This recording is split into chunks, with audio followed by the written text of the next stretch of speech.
Hello everyone, welcome to my channel, Earth Warrior. I'm Brooke. Welcome back if you're returning. Welcome if it's your first time. Sorry, I thought I had this where I wanted it, but I guess not. Okay, so yes, please hit the subscribe button if it is your first time. Hit the like button, it is going to help me a lot. I hope everyone's doing well. So this is going to be a weekly energy reading for all signs. So I did this last weekend for a weekend read, and it's pretty time consuming for me, at least. So I've decided to keep doing it because a few people told me that they liked it. So I'll see how it goes for a little while, see if it gains any momentum. But instead of the weekend, we're going to make it a weekly. So, you know what? I did not protect the reading before I turned the camera on. I usually do that, so I'm going to do that now.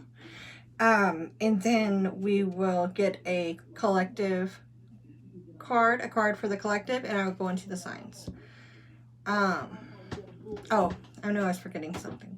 So these readings are not time specific. Whenever you come across it, it is for you. It's going to be for a week span of time. Remember that energies are fluid. It could be your energy that I'm picking up on, a cross watcher, the energy of somebody that you're connected to. So you would have to take the energy and apply it how it goes. However, you know, this is a general and it cannot possibly resonate for every person, right? That's a certain sign. So if it doesn't, if you're finding that it's not your story, just check with your other placements, your other signs, or check back with me, okay? Don't get caught up on the signs. We can all show up in any of the energies. Don't get caught up on the genders of the cards, okay?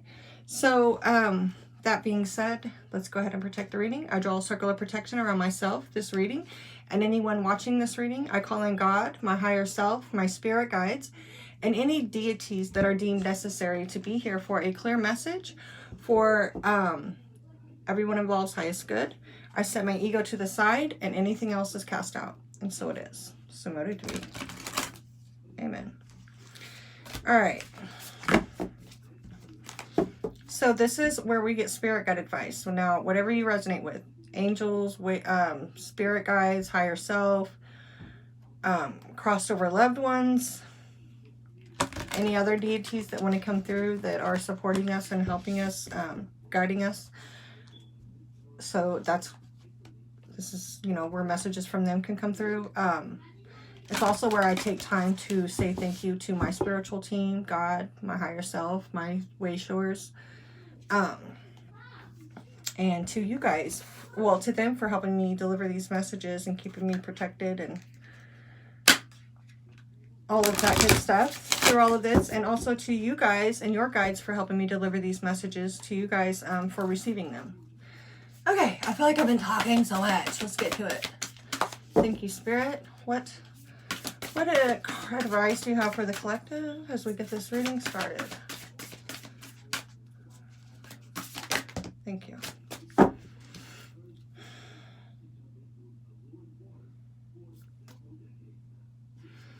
I want to say this was the card that came out for the weekend energy. If not, it came out for something else, but I want to say that's what it came out for. Okay, so, oh, that's a number 5. Oh, interesting. Okay, so this happened for somebody that I did a reading for. It was a personal, but like all the numbers on my table lined up. It was crazy. And it's happening kind of here. This is the number 5. The number 14, which would break down to a 5 because it's the 14th today. Here's a 1, 24. Well, never mind. I'm seeing things. I thought that was going to break down to a 5 as well. I guess I thought it was a number 14 when I looked at it. Okay, never mind. Still. That's still what? I don't know. The beauty way of the Navajo, and oh, guardian of, so this talks all about, you know, ancestors that we pay homage to as well. Interesting. So I don't know that I've been toying with the idea of just not reading these all the way through, just kind of like summing them up, because it does take a lot of time. And if you enjoy me, if you're somebody that's you know, a couple of people that have watched a few of my videos, let me know how you feel about me reading these each time. Or, you know, do you enjoy them enough for me to keep doing it? Or should I just summarize them?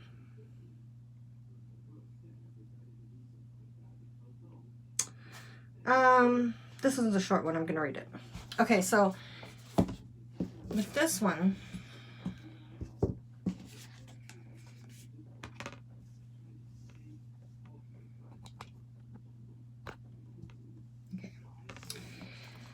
you are my sacred earth child, and I am your divine mother, earth mother. With unconditional love, I provide all that you want and need so that you may fulfill your sacred destiny. We will always belong to each other. With abundance and generosity, I support you, revealing the divine beauty meant for you so that joy and awe shall fill your soul. Relax now. It is time for you to be healed. There is a beautiful solution available. Do not place your faith in worry or stress. Allow life to unfold as you relax and give yourself permission to rest within the vastness beauty of nature.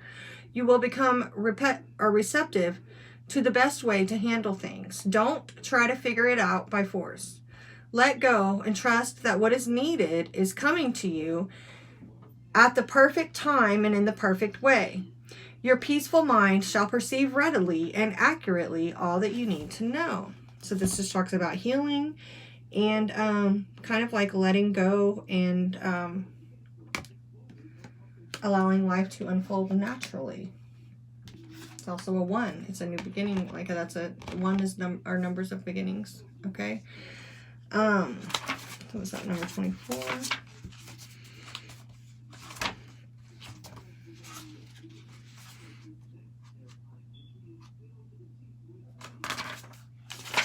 All right.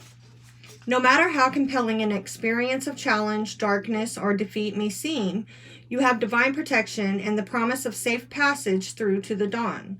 You will see and hear truth of light. You shall not be alone on this journey. Soul guides now help you find your true north. If you have been proceeding along a dangerous path, even unknowingly, Payu will navigate you safely away from evil and ill-wishing, guiding you back to your higher purpose and sacred path. Information that may have been hidden for a time will come to light. There is a guiding intelligence assisting you safely through a situation in your life that is otherwise confusing or dangerous for you. There are divine powers helping you in all situations to do with battles, unfairness, or injustice, whether you consciously are aware of these things or not. Trust in the signs that you see, and especially in the truth that you hear, sometimes beneath what is actually being said. The accuracy of your insights and perceptions are heightened at this time. Amakua in Hawaiian refers to venerable ancestors, okay? Those venerable ancestors are your ancestors, and that you pay homage to, right? That you, you know, it just depending, I guess, would that be considered paying homage? Like going to a gravesite and leaving flowers, but, you know, you might have an altar or something in your home where you light candles for love, you know, ancestors, stuff like that, right? So this oracle also indicates that loved ones on the other side are sending you love and assistance and are receiving your prayers and intentions for their own healing. Okay. Also, this makes me think of that, like, it's like when you heal yourself, you heal your, like you can hear, maybe you can. When you heal yourself, you can hear your ancestors. No, but true, right? But when you heal yourself, you healed generations before that even came before you, right? You can heal past generational shit, past curses. You can break those curses, right? But so this just shows that we do have our ancestors are definitely coming through at this time, you know, for the next week from whenever you're watching this. So, all right, this is where we will start. All right, Leo, Sun, Moon, Rising, and Venus, Cross Watcher, and everyone is welcome. How the hell are you? My moon is in Leo. All right, Leo. Spirit, please connect me to the zodiac sign of Leo to tell them what they most need to know about the energies coming towards them this week. What do they need to know? All right. Supporting, stemming energy. Where is it stemming from? Past. Where is this coming from, Spirit, for Leo?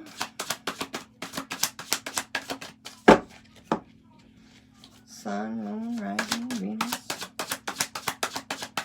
Leo, past. Oh, that's too many. Lord knows that's too many. But we do have a little bit of anxiousness, losing sleep, anxiety, walking away from something, being defensive, being a fool, starting something new, possibly. Confusion. Yeah, it sounds like it. Okay, we're not keeping those, obviously. Past.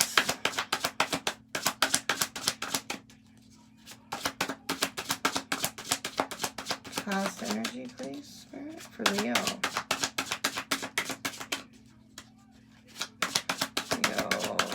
Leo, talk to me.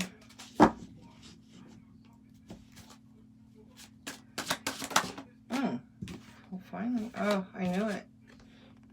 Five of Swords. Ace of Swords here. Some type of communication being had. At least some of it is truthful. Okay, so Five of Swords and the Ace of Swords. Temperance. Sagittarius. You could have Leo in your chart. I mean, you could be connected to a Sagittarius, have it in your chart. Something, okay? Because Sagittarius had the Ace of Swords with the Five of Swords. Okay, and I was just thinking about that because the Five of Swords came out, and then I said, you know, the Ace of Swords was at the bottom of the deck.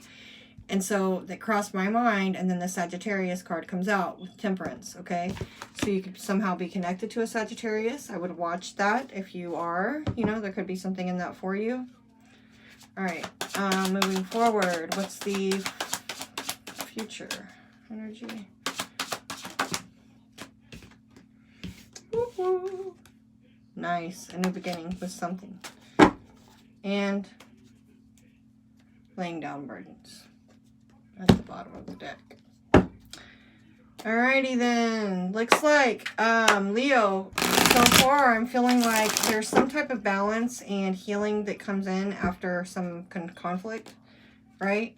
Something that may have been, you know, arguments, things where people weren't fighting fair. You know, there was, you know, Five of Swords is lots of fighting, change, and conflict.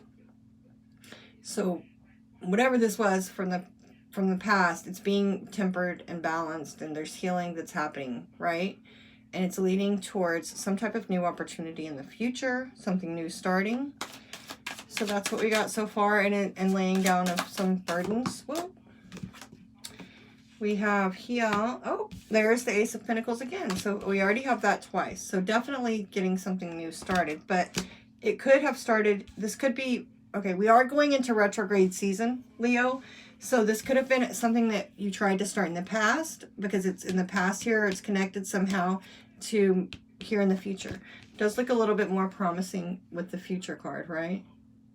So that looks better already. King of Pentacles.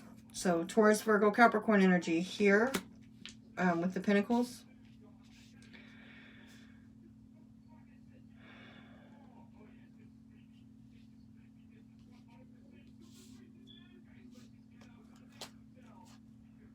Look at this. Yeah. Five of Swords.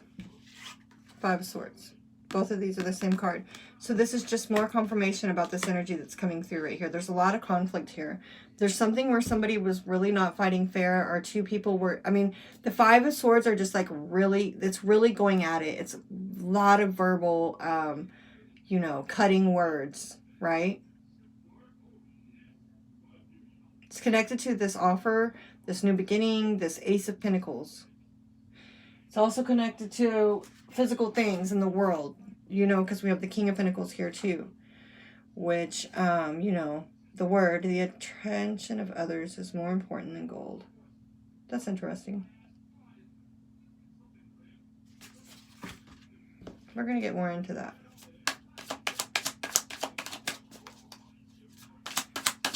Oh, Leo, that's especially significant for you, okay, in a whole other way than I've ever gotten it before. Because Leo, they do like attention, right? And, you know, so this is like almost like this is someone who seeks attention. It's like they feel like attention, in this case, you know, the attention of others is more important than gold. It's more important than having things. It's more important. It's like almost like they would pay somebody to pay attention to them. I'm not saying you would, Leo. I'm just saying, I'm just trying to tell the energy that is on the table. You're somebody else. All right. So this is good though, because here in the present, we have this tempering and balancing coming in. So that's great. Ace of Swords. 3 aces we have out here now. Ace of Swords and the Ace of Pentacles.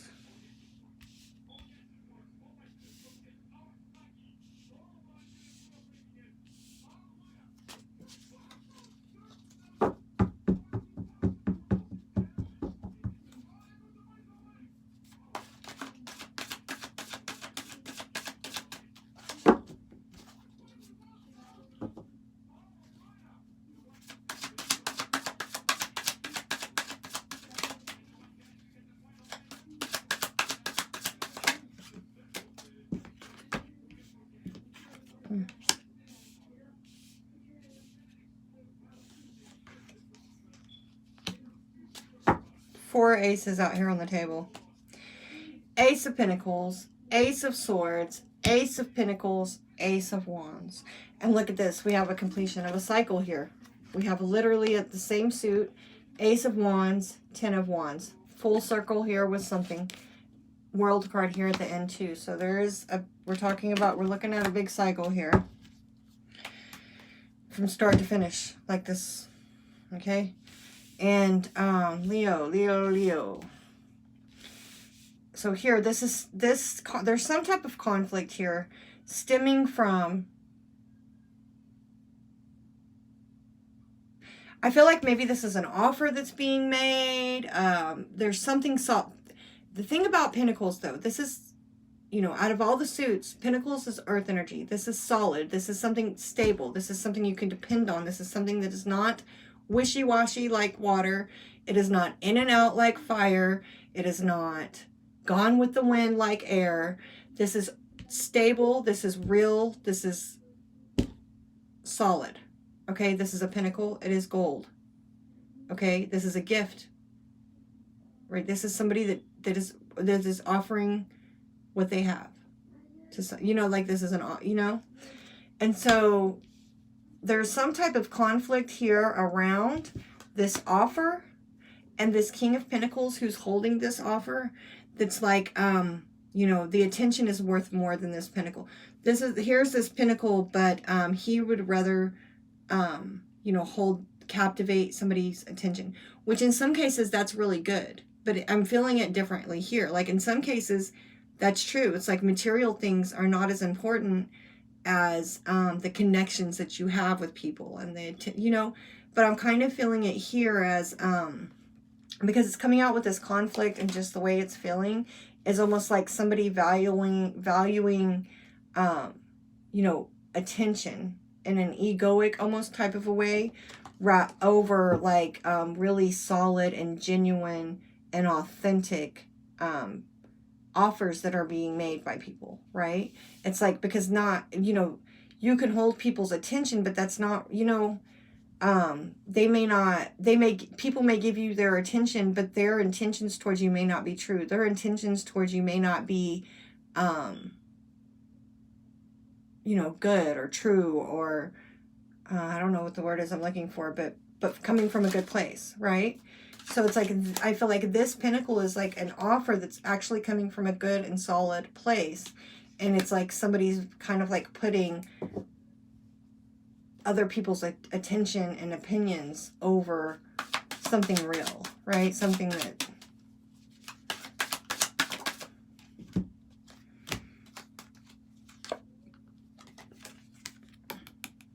this has been coming up a lot. The Wheel of Fortune.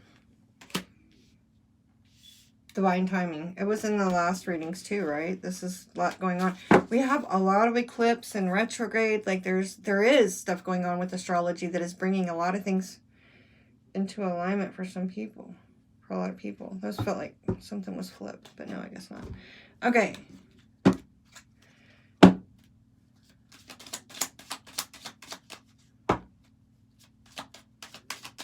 Ha. Okay, so there was a blockage here. There was a blockage here due to, like we already talked about, you know, there's conflict here behind, and blockage behind somebody just kind of not really putting any value on this Ace of Pentacles that's being offered here in the past, right? And there's just a lot of conflict around it. There's fighting, there's blockage, right? But there is a breakthrough coming. It's just that there's still space to travel here. So I feel like there's karma here, this karmic will, this destiny, this divine timing that's trying to happen here in the past, but there's a bit of a blockage, and it's coming from this conflict where somebody's kind of not really seeing this pinnacle for what it is, and kind of putting other things, you know, that don't hold as much value in front of something that does hold value. Okay, so here, so this could have happened. Did I already say that? This could have happened yesterday or last year. It's just what this current energy is stemming from, and it's going to be different for everyone.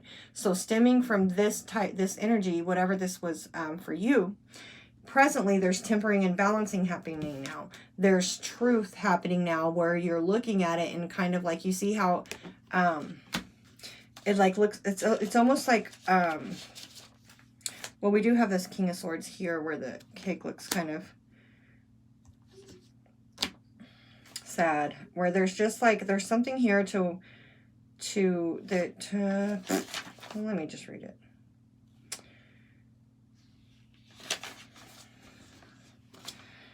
The instinctive one cannot fly after one's own weakness.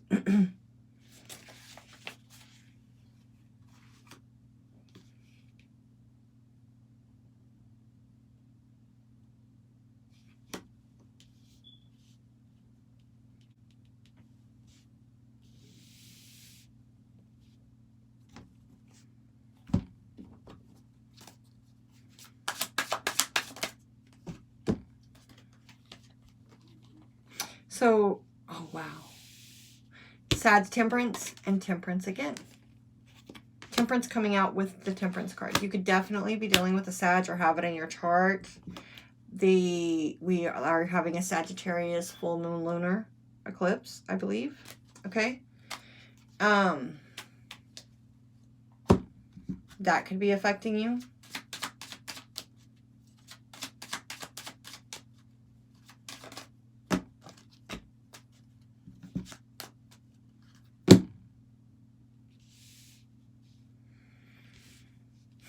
This is the page of, the Knight of Pentacles. Someone who, in this deck, fights for justice. You know, they're on the just side of things. It is literally someone who fights for justice.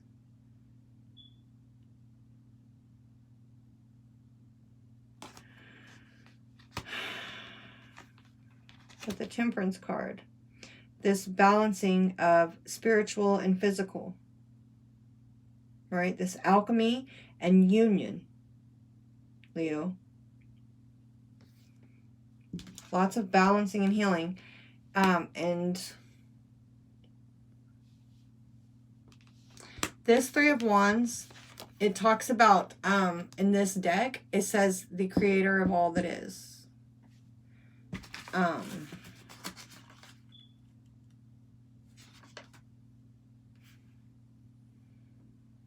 The smith, the craftsman of everything which is, right? The smith.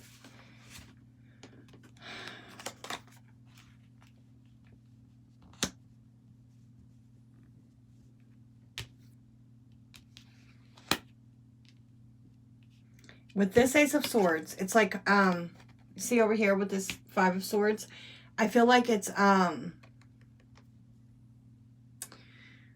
facing your own truth.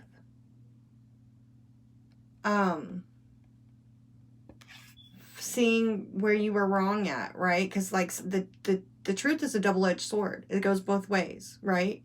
And it's like really seeing where your flaws were at. It's like having this clarity, having this truth, even though it may hurt.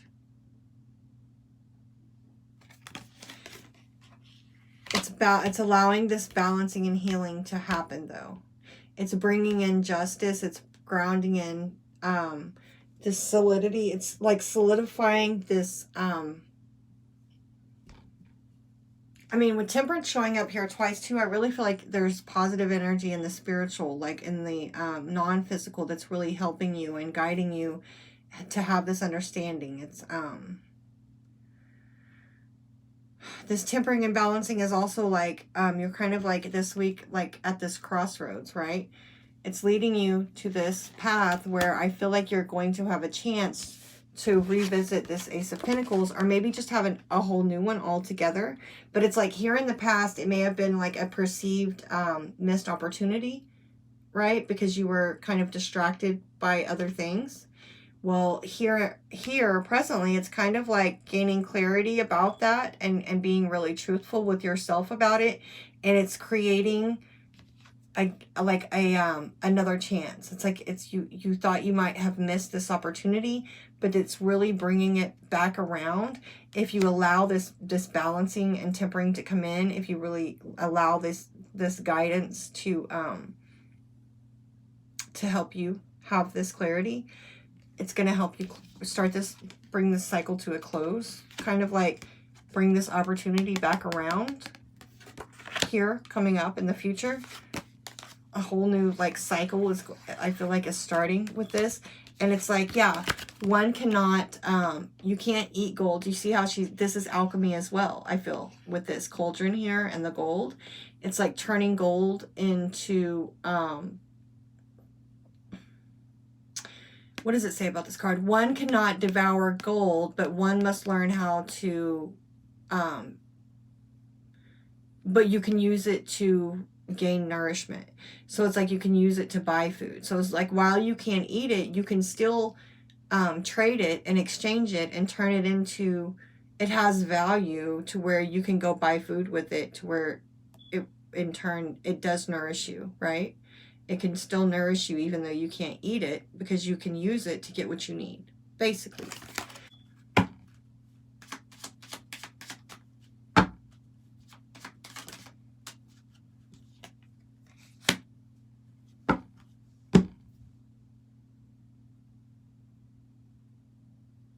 This is a lesson that you're learning, okay? It's a lesson you're learning about the value that you give to things and what you place a value on. So I feel like so don't be too hard on yourself, Leo, when you kind of like come into this understanding, because it's all part of your divine path. Everything is as it should be. Things happen for a reason, both good and bad, okay? And we learn from them. So that's exactly what this is. Don't be too hard on yourself. Like he has that thing there where he's like probably been whipping himself, repenting or whatever. Don't be too hard on yourself, because this is really beautiful, actually. What's happening for you is like you're kind of coming full circle with something. This is, so that was what it was from start to finish. You're coming full circle. It's like you're coming out of your shell here, okay? You're having a lot of growth, because here in the past, it's like you kind of blocked yourself from an opportunity. You blocked yourself because you didn't give value to this pinnacle. You didn't think it was worthy, and really it was very valuable. And you placed other things that were not as valuable. You placed maybe people and other people's opinions that didn't hold any weight. They didn't matter. They were people that, you know, didn't place as much value on you as maybe the person that was trying to offer you this pinnacle did. This was something very valuable that you kind of felt like you missed out on, okay? So here currently you're kind of like seeing that and facing the truth about it, and seeing how you kind of played yourself, possibly. But in doing that, it's like there's this tempering and balancing that's happening during, and it's this understanding and being very truthful with yourself that kind of creates another situation where you have another opportunity for what you thought you lost. And in this cycle, like, don't beat yourself up, because there's a whole bunch of abundance coming in for you, and you just need to know that during this cycle, be more mindful of what you're giving value to, right? And where you're placing your value, where you're placing your time and attention, and because you're needing to place it on things that have value for you and that are going to lead to your abundance. And abundance isn't just about money. It's how you live your life. Okay? Whoop, whoop. Thank you so much, Leo. Hit the like button on your way out. Keep checking back with me. Your feedback is much appreciated. Virgo, Scorpio. Whoop, can we deal with the Scorpio? Spirit, please connect me to the zodiac sign of Virgo, Sun, Moon, Rising, Venus, Cross Watcher. Anybody that needs to hear it, whoever's drawn, okay? What do they most need to know about this week ahead? Spinning energy, past energy. Ooh, okay, so we are starting off with the Seven of Swords, but this was in the past, okay? Present. It's going to be different for everyone, but for most of you, this is like a past. Some of you guys might just now be experiencing that, but you'll know if this applies. Present.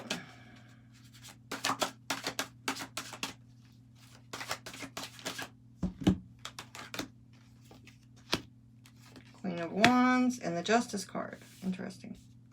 Seven of Swords and Justice. So here's in the past, there was some type of lying, cheating, stealing, sneaky type behavior in the past. Well, I think whatever here this week, there's some type of justice coming in connected to that. A fire energy coming in as well with the Queen of Wands there connected to that. Page of Wands in the future. Possible future, right? We have the Hanged Man here.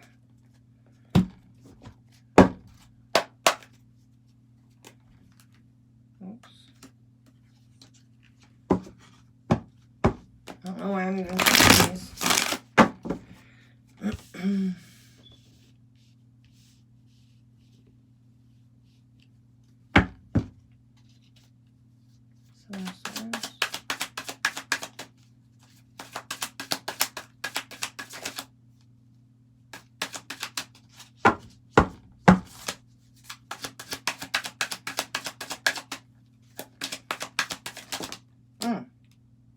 Queen of Wands twice. Aries, Leo, Sag energy. Definitely there's a fire sign here connected to some type of Seven of Swords energy. And then this justice that's coming in as well. Seven of Wands. So 2 sevens here. 2 sevens to me, especially if we get like the 3 sevens, that to me indicates a certain level of divinity or divine guidance, divine intervention, divine something, right?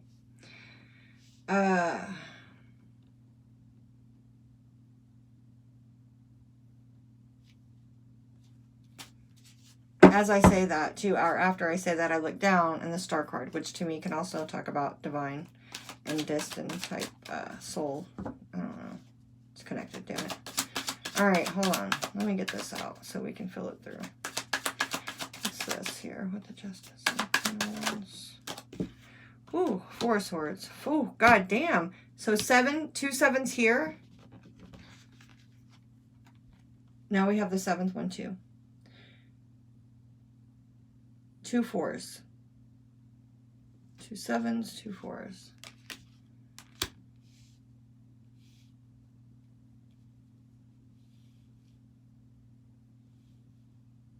This is nice, Virgo. So 7 7, and then this Chariot is also the number 7. It's major arcana movement forward. Okay. Page of Wands in the future.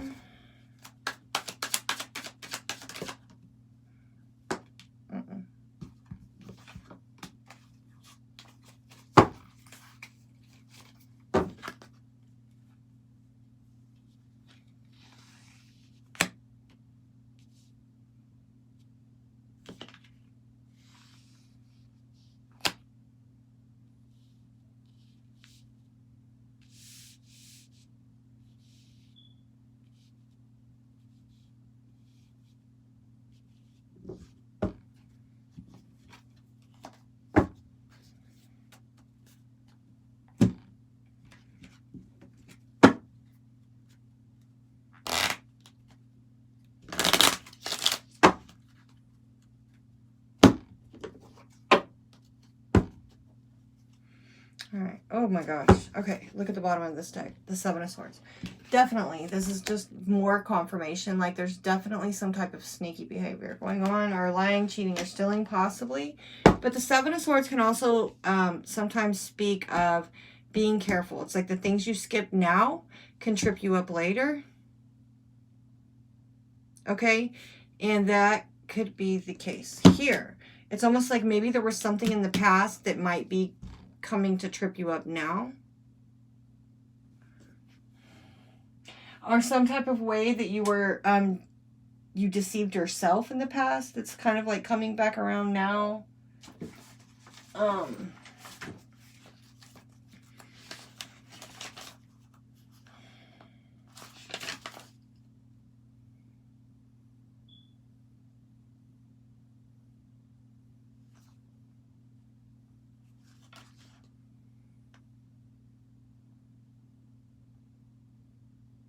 Yes.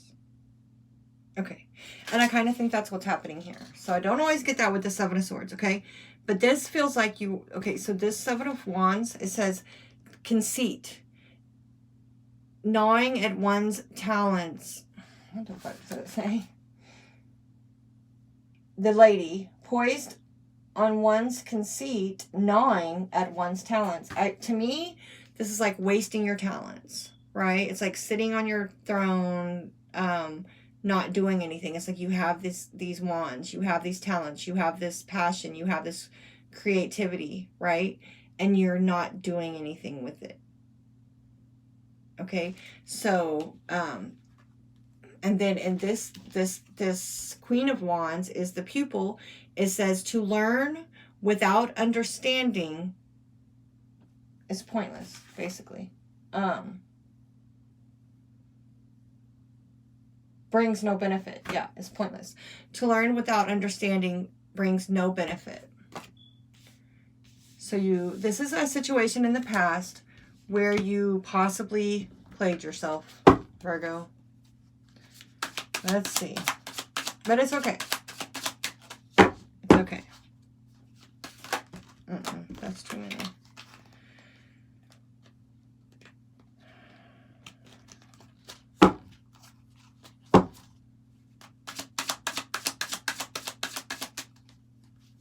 And when I say that played yourself, it's like only in a way that it's like you had this talent for something, you have this ability for something, and you just kind of didn't use it, right? It's like you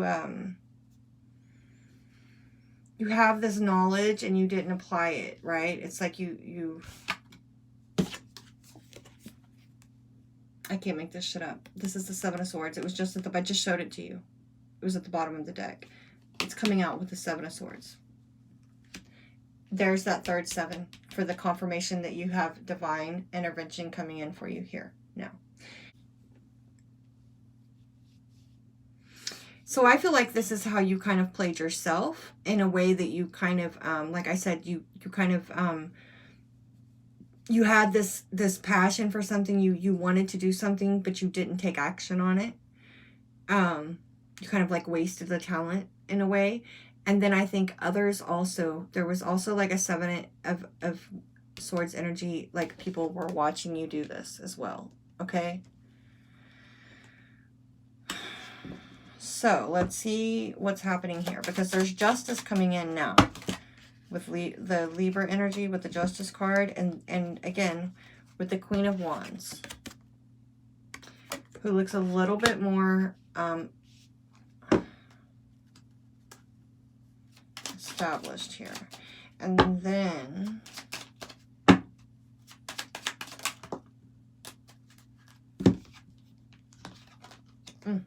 okay, masculine energy here, sexuality, your home, your stability indicated with that card there. The Valerius one, do not fear to face even one's own sword. Oh, I love Spirit. Okay, you know what that's coming out beside, you guys? Remember when I said you kind of like maybe played yourself here, you kind of like wasted your own talents? The Wands, the Seven of Wands. Here's the Four of Swords. This talks about, it says offense. One must learn how to defend oneself when wronged, I believe is what it says.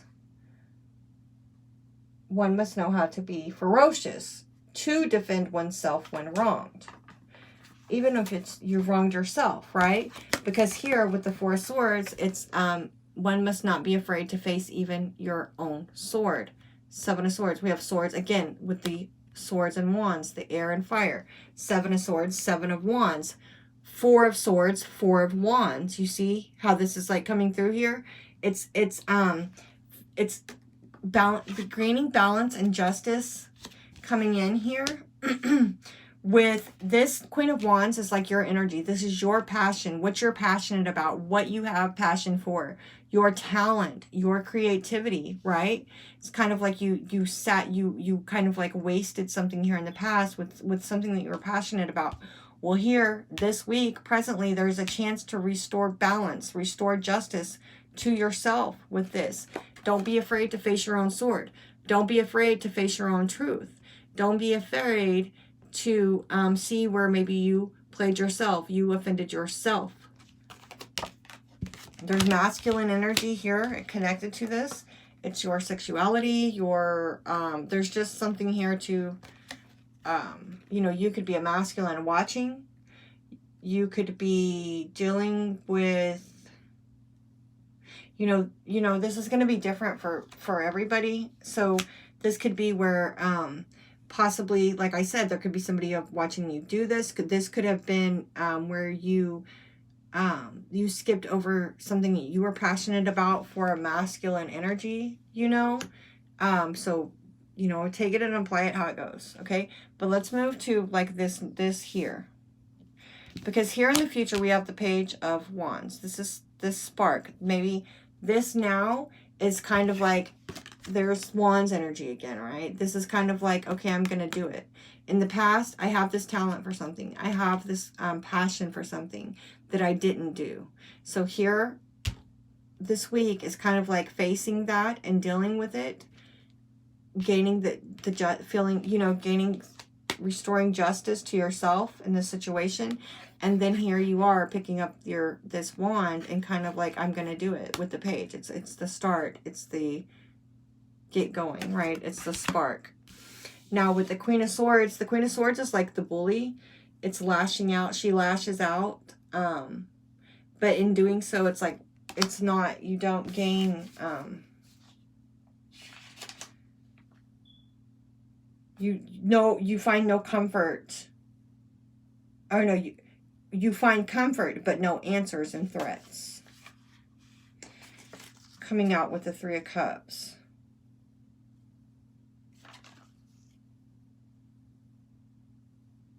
The means to uplift oneself lies in the emotions, both the positive ones and the negative ones. So, let me just see here.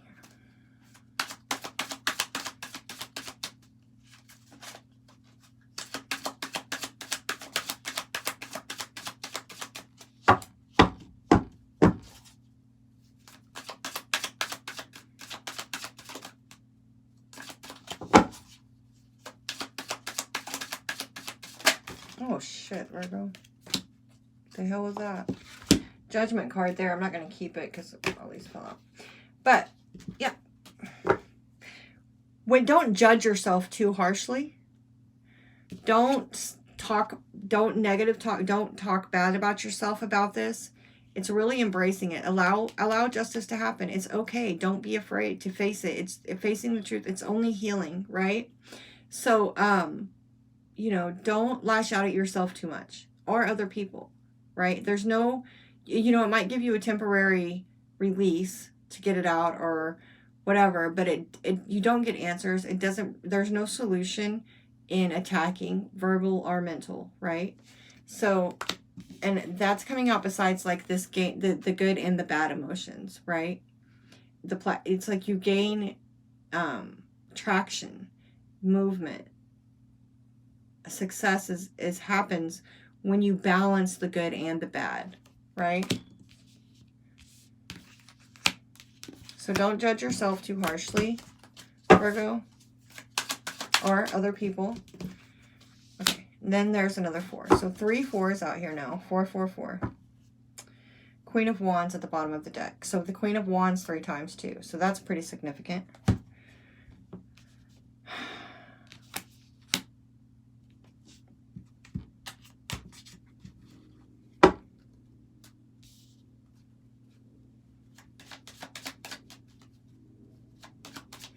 Three of Cups to the 4 of Cups. 3 of Cups and the 4 of Cups we have here. So there's really kind of a need.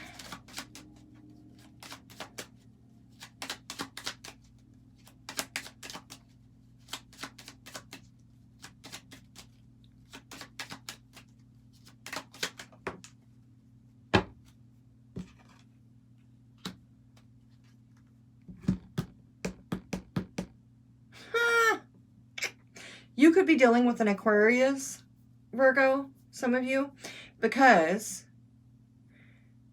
why? I was thinking about Aquarius when this card just came out, and it literally has the symbol for Aquarius right there. Okay, this is like the star card to me. But why I was thinking about that was because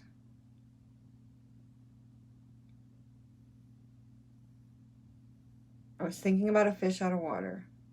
I was thinking about this 4 of Cups, and something about it made me think about Aquarius. Anyway, Aquarius is connected here somehow.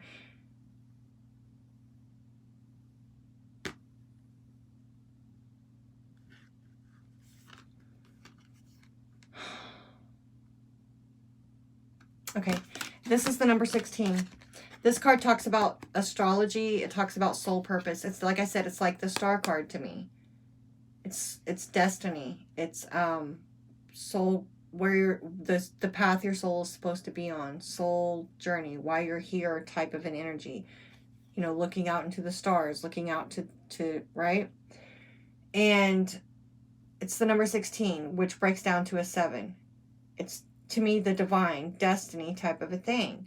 Right? 7, 7, 7, 7. Right? I feel like it's connected to these 7s over here. I feel like your passion, this creativity that you have, that you kind of didn't listen to before, is your soul. It's like your soul yearning. You have this passion for it because it's a soul purpose. Okay? So here in the future, don't do that again. Don't block yourself off again. Look at this 4 of Cups. This feel like she looks separated here. It's this separation. It's this boredom and discontent. It's not accepting this offer of this cup that could be something that's very emotionally fulfilling for you. Okay, so be careful that you're not too harsh on yourself. Be careful that you're not too you don't balance out your emotions here. Really embrace what it is that you're passionate about. Don't be discouraged because of, the past. Don't be discouraged because you offended your own self. Don't be discouraged because somebody else has offended you. Really embrace what it is that you are passionate about. Do what you need to do to balance the negative emotions that you have about it, okay? Embrace the excitement that you have, and balance the negative emotions that you have about it. Don't beat yourself up about it. Don't close yourself off. Step into this. This is soul purpose. Step into it, Virgo. All right, guys. Thank you so much for watching, and do hit the like button on your way out. Keep checking back with me. I'll see you soon. Bye. Hi, guys. Hello. Sorry, Cancer. So I did the first 8 signs last night, and I came double back today to wrap it up and do you guys, right? Okay, I got to get this done. It took 2 days to load last time because it's so long, and this is way longer than the last one already. So yeah, let's hop right into it. Cancer, Sun, Moon, Rising, Venus, Cross Watcher, and whoever else may be drawn. Spirit, please tell me what Cancer can expect for this week. What do we want to know about the coming week?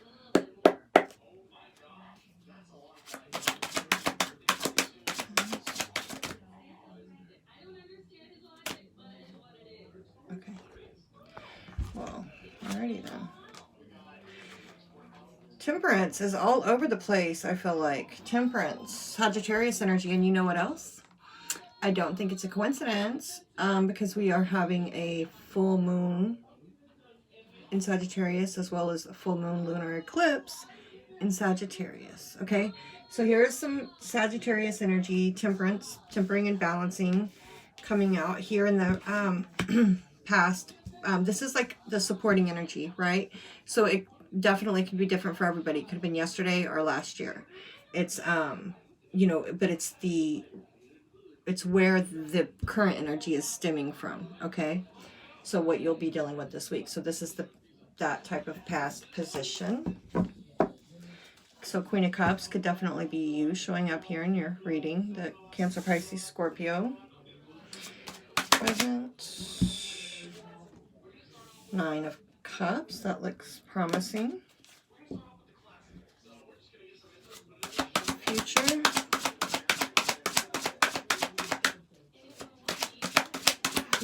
Future. For Cancer. Oh.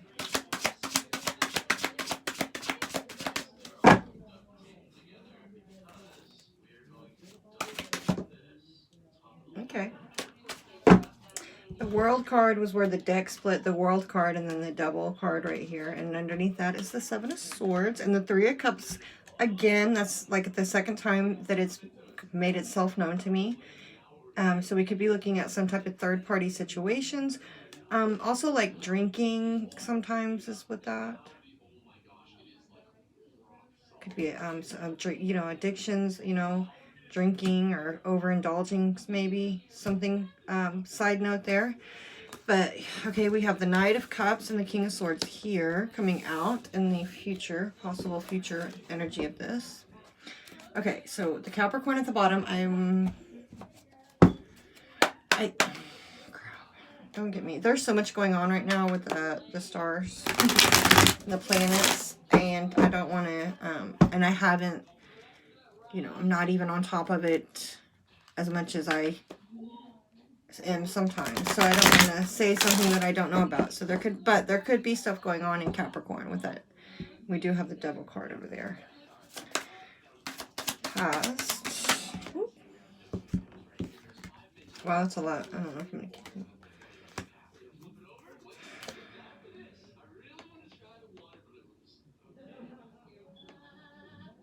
Virgo here at the Hermit.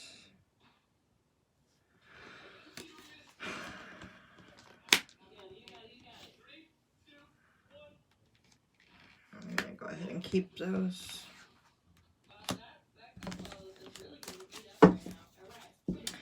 Okay, please don't do me like this, Cancer.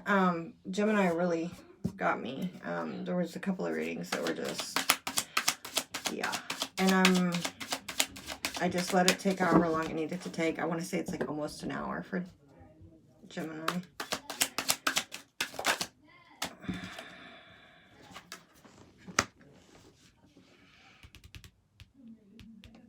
Again, in Taurus. So in Taurus, Cancer, it was the Lovers, which is the number 6, right? So Roman numeral IV, and the 4 swords. So the Roman numerals were 1V. So, you know, the Roman numeral numbers looked like mirroring numbers. They were mirroring numbers, right? And it's the same here. It's the same frontwards and backwards. Is that card? Mm-hmm. Yeah. So, I mean, even though they're not the same cards, there's that kind of mirroring, balancing on each side, coming in again the same way that it did in the Taurus reading.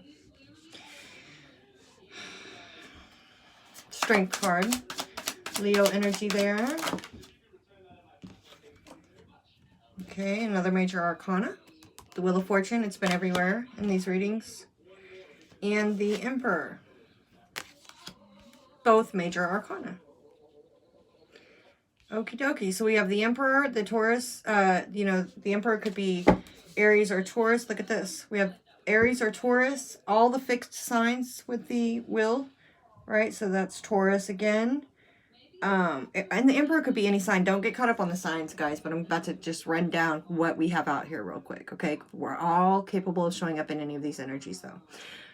So we have any sign with the Emperor, but, you know, definitely could be Taurus or Aries energy. We have all the fixed signs, so that's Aquarius, Taurus, Leo, and Scorpio. We have Leo here with the Strength card. We have Sagittarius here with the Temperance card, and we have it here at the bottom of the deck. Again, Sagittarius energy, right? Okay. So,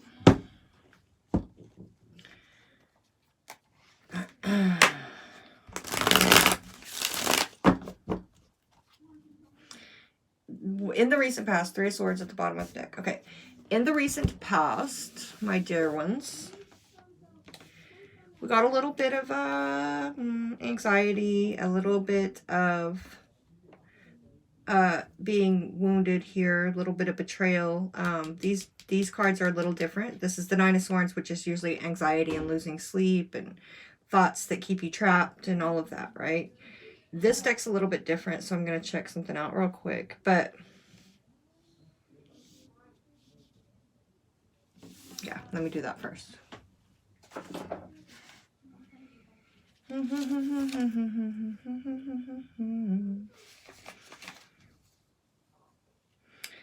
Everything must be done at the right time and in the right way. Shouting does not bring results. Okay, so definitely there's tempering and balancing going on with you emotionally, okay, with your emotions. The wounded one, violated innocence, is the worst execution. So this is definite betrayal. It's almost like a Ten of Swords energy, but there's a level of there being an innocence behind it. You see how that he's still in his shell. It's like he was stabbed with all these swords before he even had a chance to be fully, you know, out of his shell or step into, you know, it's like being killed before you're born almost. Or there's definitely a level of, like, it literally says violated innocence, right? Air energy, fire energy, air energy. And what fire? So fire here with the Eight of Wands, Knight of Wands, Sagittarius energy. Okay, so this also. Okay, oh, I can't. Come on, Brooke. All right, so I don't know why I didn't remember this right away. These are two different decks. They have a similar vibe here, definitely, right? And for good reason, because in this deck, this card, I always usually say this when this card comes up, this Knight of Wands reminds me of the Strength card, okay? Because the Strength card talks about taming the beast. It's like, usually it's a girl with a lion, and the lion is tamed. The lion, you know, they're friends. She's, not tamed the lion. She hasn't physically, not by brute force, but by gaining a mutual respect with the lion. And, you know, the Leo card just talks about having strength and having willpower and kind of like a certain level of mastery as far as, you know, controlling emotions and stuff like that. So anyway, and then in this deck, the Knight of Wands says, the animal tamer, to impose one's will is sometimes only a matter of asking. To impose one's will is sometimes only a matter of asking. So it's like getting someone to do what you want, right? Not by force, but by just asking them. And maybe, or I don't know for sure, maybe I'll read this. You know, that is the same deck. Lord help me. I just lied to y'all. I thought... What deck did I think it was?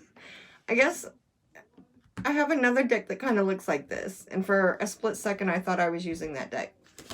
Okay, so I'm sorry, guys. This is actually the same deck. No, so there's a really good reason why they have a similar, like, they look like... Anyway, that's hilarious. Back to this. Okay.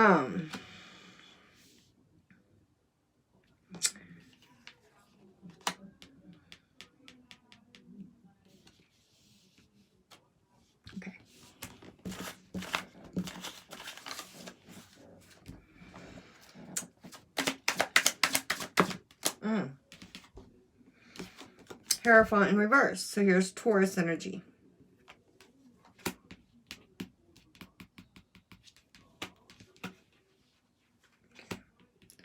Three of Swords was at the bottom of the deck a second ago. Now we have the Three of Pentacles. So, you know, I feel like there could, for some Cancers, there could be some things going on with third-party situations or just too many people being involved in something, right?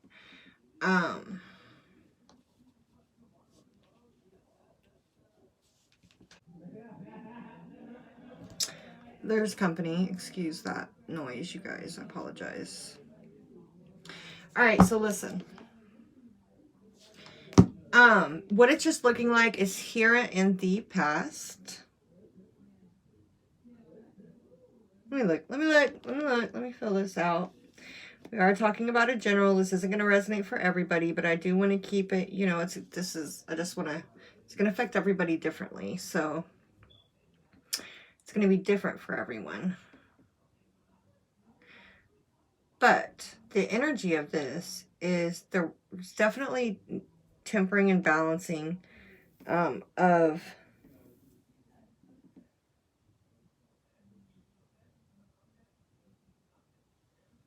emotions, okay? Because we have the Queen of Cups and the Temperance.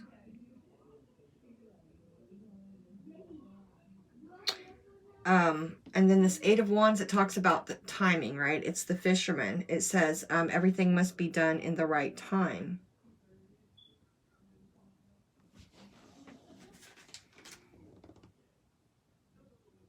And in the right way. Shouting does not bring success or results. This card here, the Nine of Swords, all about the mental.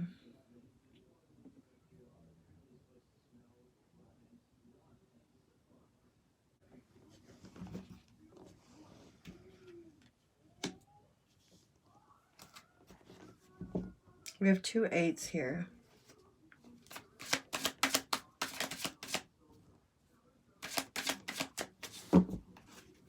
Two 8s and 2 5s.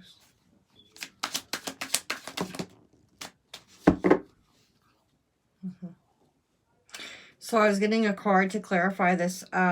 This has come out twice already in this weekly zodiac for 2 different signs as well. Taurus, no. Sagittarius and Libra, I think, where the Hierophant and the High Priestess came out in the reading.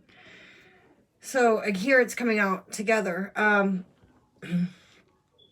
You know, to clarify that Hierophant in reverse, we got the High Priestess.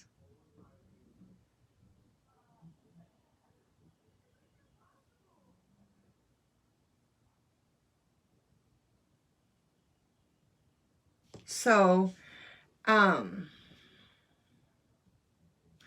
golly, you guys, this one's crazy. Maybe there's a few, maybe there's more people's energy pulling on this reading, or more, maybe I'm going to have a lot more Cancers that watch this, because I keep seeing it and it keeps flashing back and forth.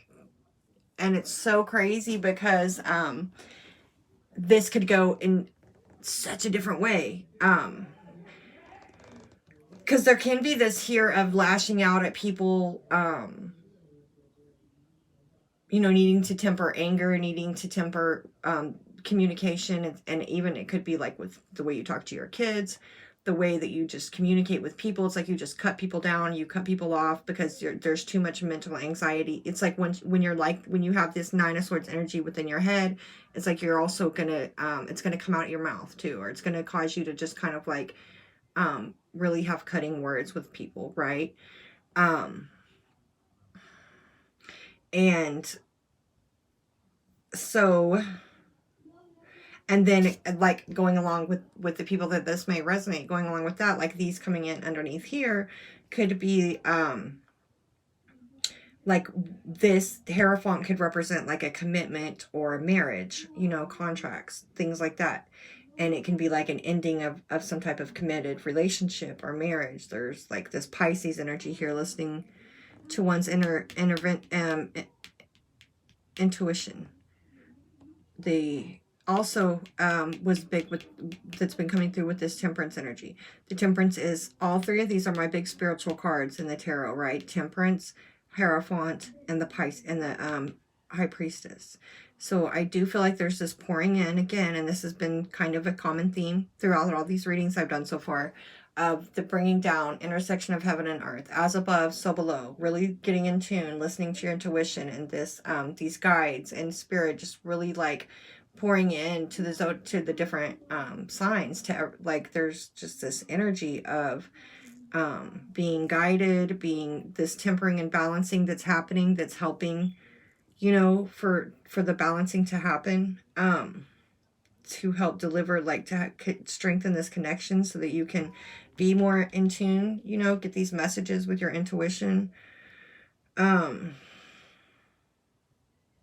So this could, like I said, this could just be like someone who's needing to temper their temper, temper their way they communicate, temper their thoughts, temper their way they rush forward towards things, you know. You know, there's along with that, could be some type of relationship that was ending, or, you know, out of balance, right? That could be what the other tempering and balancing is. Tempering spirituality and religion, tempering beliefs, and the like, all of that. There's so many, like I said, I must have a few Cancers watching. I'm gonna have to learn how to deal with this better, because I keep like, it's almost like a TV flipping channels. It's like this way. Okay, but what I was getting before that, I wanted to like kind of get what I flipped out to me out.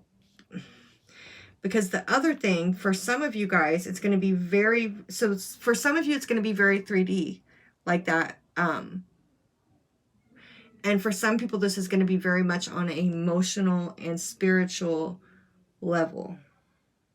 Okay. This is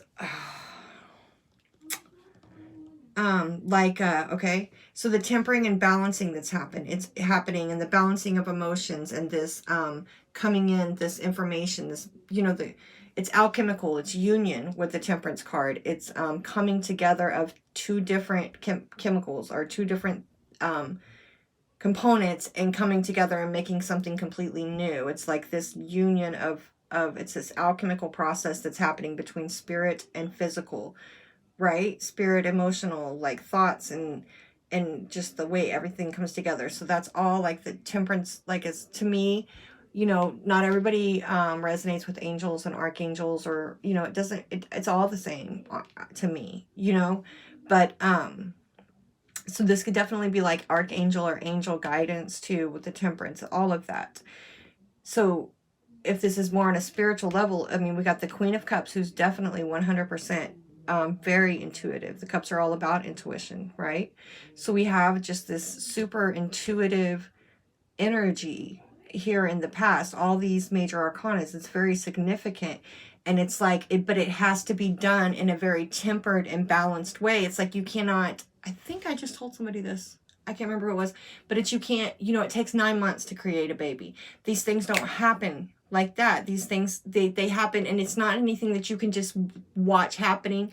It happens so slow that you can only really see it once you look back and see the change, the growth, right? So that's that alchemical process too, with this Temperance energy, and with this 8 of Wands and this 9 of Swords and this Knight of Wands, with that Strength card energy. I almost feel like it's like spirit, it can't show you everything all at once, right? It can't give it to you all at once, because it's like you wouldn't be able to handle, you know, all of this stuff coming in all at once. So there's this Fisherman, this 8 of Wands energy. It's like the energy coming in a way like like fishing does, right? You have to be very patient with fishing. You sit there, you let the fish come to you. Okay, thank you, Spirit.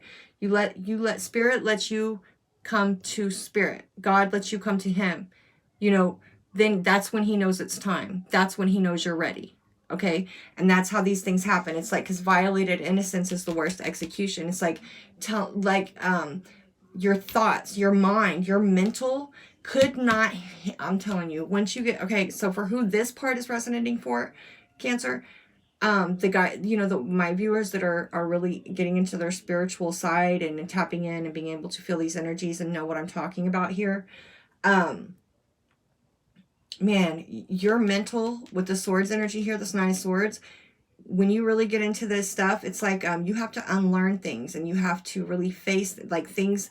Even me, like there's things that happen now that would have freaked me out a year ago, you know. And it's just over time you get more and more comfortable, you get more and more, even though, you know, you have to have faith. I always had faith. I was never scared. Like, it's like, you know, I have faith that no matter what happens, I'm protected and I'm gonna be okay.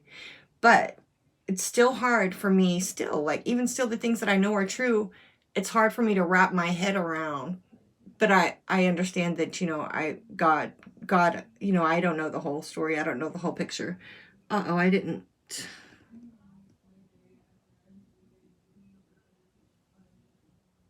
One second, you guys. Crap. Damn, I was all into this. I'll be right back. Okay, Cancer. I am so sorry about that. But, you know, there could be a message in that for somebody. We do have the Wheel of Fortune here. Everything happens for a reason sometimes, and sometimes there's, you know, whatever, no coincidences, because usually I have my phone on D&D when I do these readings, and, well, and that just kind of stays on D&D, but that's neither here nor there. But I didn't. And I almost forgot to go get my daughter because I haven't had to be picking her up. So now she's needing rides again from work. And so the text message came through. So I had to go pick her up real quick. But it's really kind of a good thing that my phone wasn't on D&D and she didn't get stuck there for an hour and not able to get a hold of me. Okay, I'm so sorry though, guys. Let me get right back into this because I'm the reason why it's upsetting me the most, but I mean, there's no problem. Like, we're right back into it. It's like I was never gone. But it was because I was right in the middle of, like, really, you know? It was really, I feel like, big message coming through.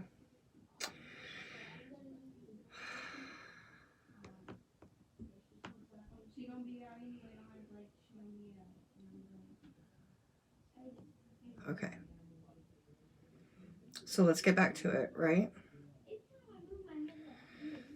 I'm so sorry. That's why I'm sorry. Because, I mean, I was just cut off in the middle there. And because of all the noise. Good God. Oh! I don't know. There's something about this red triangle, this fire triangle, too, in astrology. It might mean something to you or somebody, this red triangle here. Fire triangle. There's something. I don't know. I don't know either. Okay. Just side note. So, Temperance. As above, so below. This alchemy. Again, in this deck, this High Priestess is like your cosmic knowledge. Your knowledge springs from the earth and from, it's like you're this, realizing you're just so tapped in and turned on, right? With this High Priestess energy. And it's also the balancing of the spiritual and the physical. Maybe I think in this deck it says something to that effect with this High Priestess. So it just...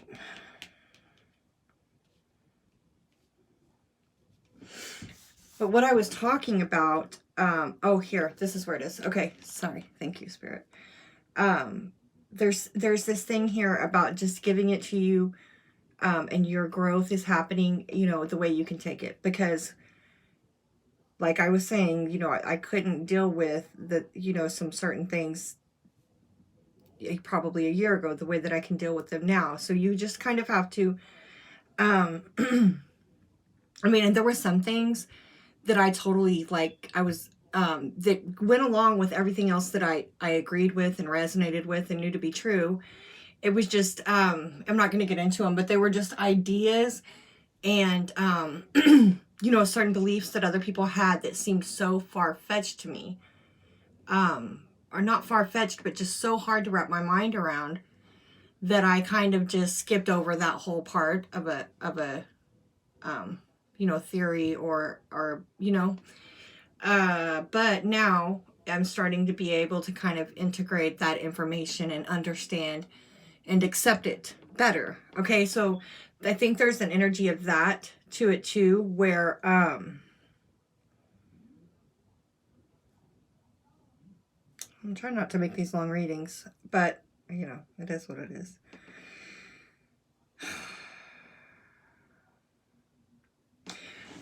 Okay, so I've, you know, this supporting energy, like I said, it's gonna be, you know, could have been at a different time for everyone, but it's just was almost like a,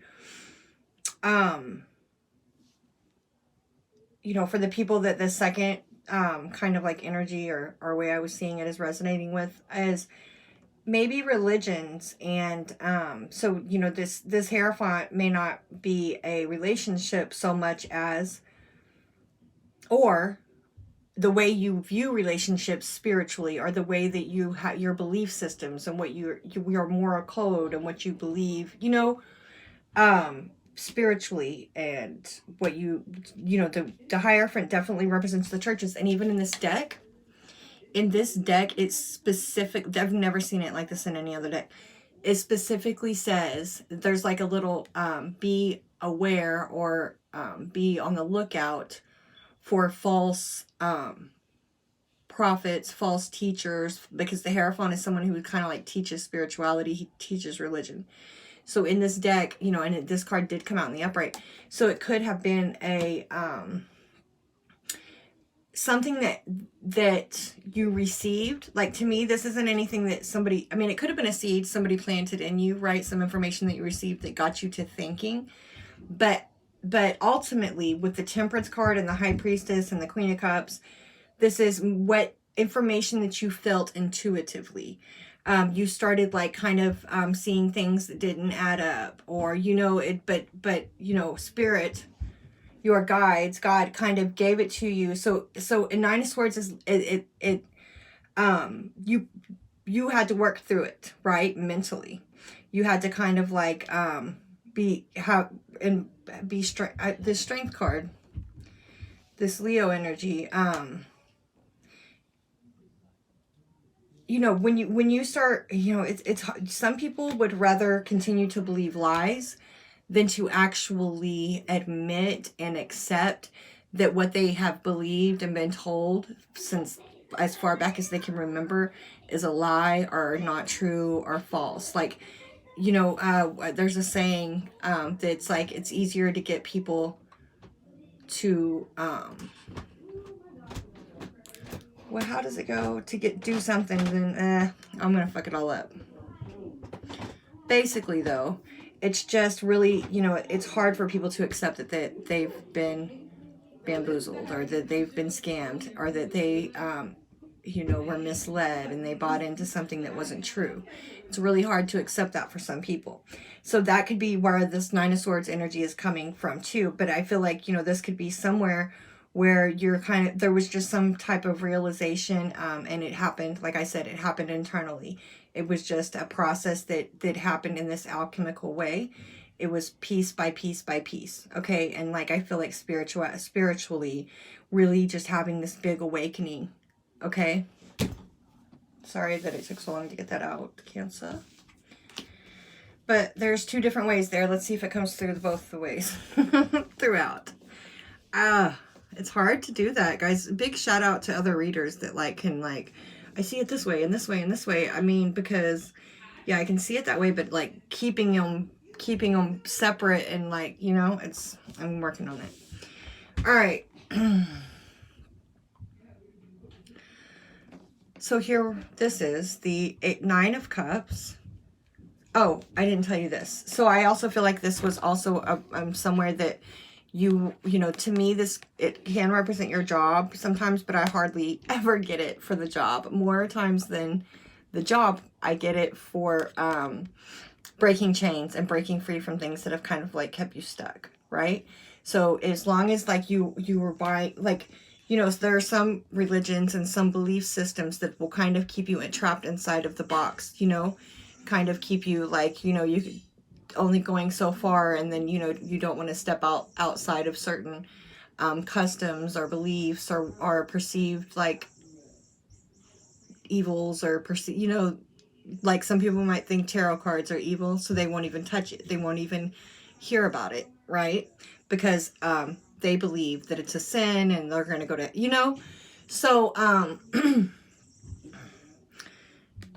that's why this to me would be like breaking free of some and being able to kind of like move. You broke free from a belief system that kept you confined. Okay.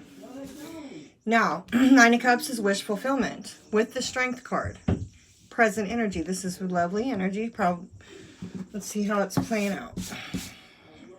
I have a busy house, you guys, if you can't tell. Cancers should appreciate that. Usually a pretty happy home. Okay. 2 major arcanas. Pisces energy here with the Hanged Man. It's also, you know, I forget about the Hanged Man. You know what?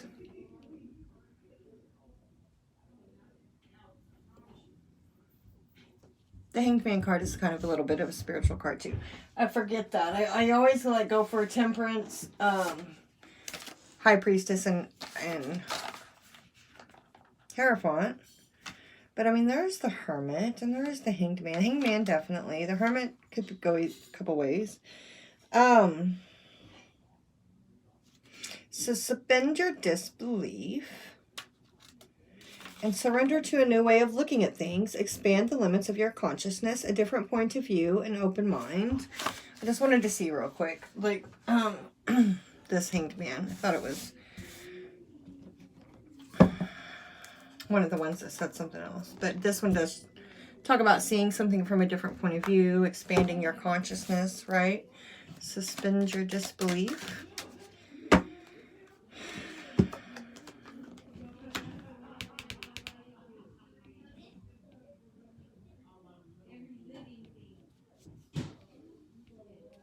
This is pretty awesome energy, Cancer, here in the present.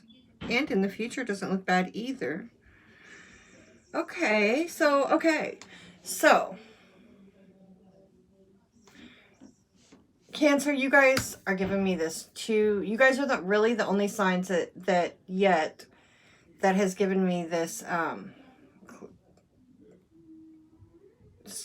you know, it always is, I can see how it can resonate differently for different people, but this is 2 completely different stories. Okay, let's do it then. Okay, so with the first way, right? For those of you that are just dealing with tempering and balancing your emotions and desires and the way that you're communicating, possibly like a relationship that's not working out or commitment. Also, like, I'm not saying like you're not spiritually being affected at all, but I mean, I'm just saying for this is more of the physical world where this is happening at. It is also happening on a, like you do have this, your High Priestess intuition here, right? The energy is still here, but I can just see it in a different way. And it's,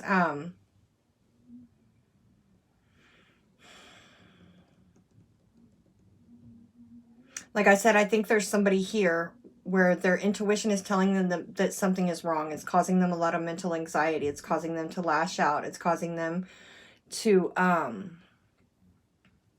kind of like, in that scenario, I kind of almost see this as someone who is trying to impose their will, or somebody who's very in and out, very rushing in, yelling, like I said, lashing out.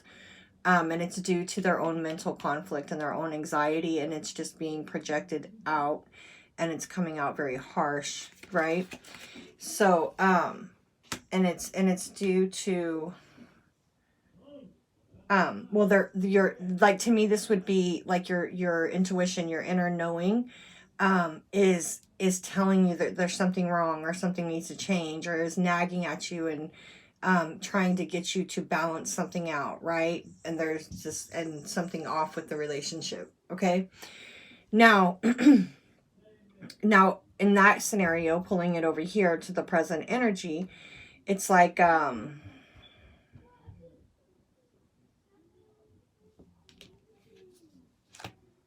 well, we have wish fulfillment and moving towards stability, being strong, like maintaining this strength and standing your ground. Okay, that's simple. Thank you, God. I thought it was going to be a whole thing. Okay, so that's that. We've pulled you guys here. Okay, so that looks good. It just looks like you're really in a good place, right? You're feeling like you're and just emotionally in a better place. Like emotions are looking a lot better here now, moving forward. And it looks like, you know, there's stability coming in, and you know, a meeting of the minds, maybe both you guys are like able to see each other's points of view on something, you know.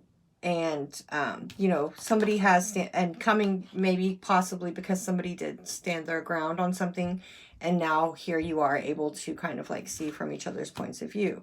It looks really good here in the present. Let's pull it forward for my second group, the ones that are really going through this spiritual realization and growth. Okay, and this is affecting you on the internal and spiritual level more.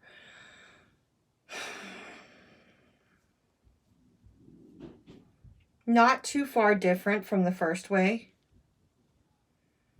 I feel like you're just really expanding your consciousness, which is bringing you into more stability. You're moving towards success with that, right? Some type of possibly like completion that's going to bring in a lot of happiness, okay? And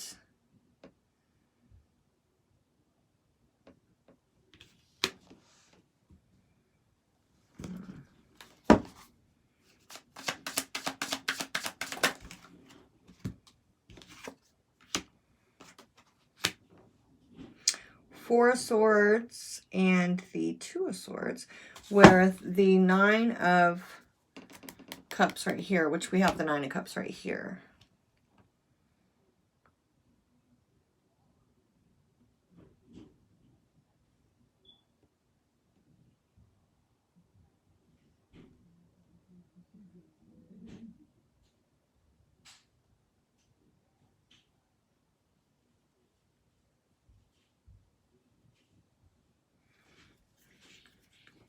Okay. So for those of you in the second group, where you you're feeling very good because you're feeling like you're having some success with, it feels like you feel like you're on the right track now. You feel like you're moving towards stability with your spirituality and kind of like getting a grasp of this new way of looking at things, or you know, like here it was very much you know, just like I said, this having to happen a little at a time, and accept things, and it's just like the beginning of it here was a little bit more stressful, where here you're feeling a lot more empowered about it, excited about where you're going with it, right? Excited about where it's headed, excited about all the things that you are going to find out, right? This expansion that you're feeling. It's like, yeah, happy, feeling excited about this expansion, okay? And you're feeling a lot stronger, right, with your emotions, and feeling happy. But there's, so those so what for you guys this week, like while you're feeling really good, there's going maybe an energy here as well where you may need to protect, like, you know, stand your ground and kind of like protect what's going on here. Oh, like there's this need to kind of like protect your energy, right? So that you can take all of this, and we have two fours here, Four of Wands and the Four of Swords, okay?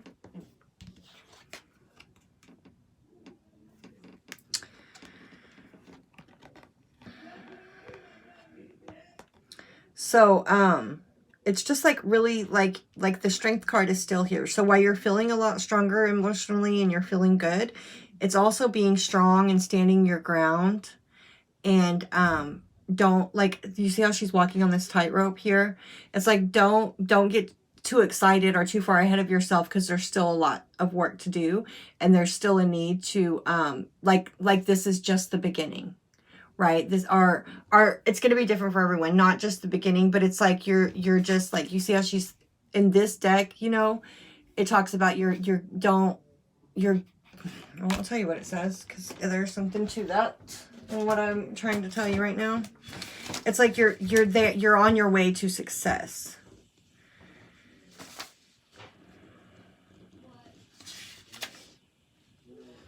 Move quickly through your present circumstances. Your work is moving towards success, but you are not there yet. See? The time for rest and celebration must be earned.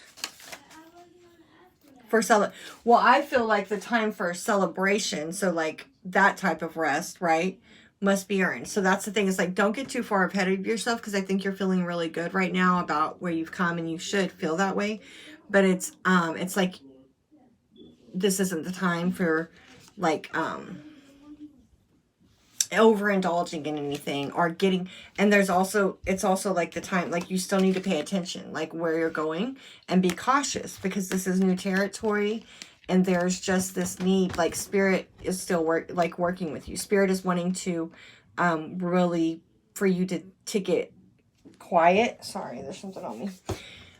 To make sure that you protect your time and energy enough so that you're able to find quiet moments to kind of like still go within and receive this, you know, connect to God, connect to your higher self, so that you can receive this guidance, and just keep, like, you're headed toward, you're headed towards somewhere. Okay, so possibly what part that's it coming in as is this, I mean, there's something coming in here, right, in the future energy. That's why I'm saying I wasn't even thinking about this Wheel of Fortune card over there when I was picking up on, you know, it's really not the time to party, or not even just party. It's just like I said, for celebrations and overindulging and all of that. That's why the Strength card is maybe here too, because it's like, you know, be strong. It's like you're feeling really good. So it's just like, be cautious and be strong, because you need to pay attention. You need to be focused, right,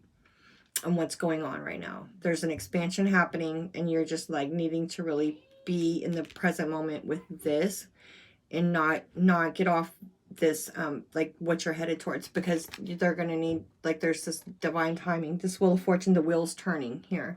This is a cycle, like a new cycle coming in usually, right? Karmic can be related to karmic stuff. So, group 1 now. I'm glad this didn't do this for all 12 zodiac signs. So, group 1. Knight of Cups. King of Swords. The Emperor. And the...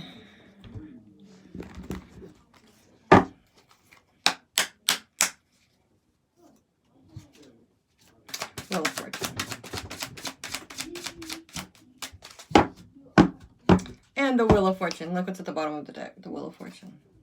So yeah, there's something big coming up here. Like, the Wheel of Fortune is divine timing. Oh, I didn't say that, but over here I felt some tower stuff. But here's a tower at the bottom. Ooh, the Emperor with the Emperor. Look at there.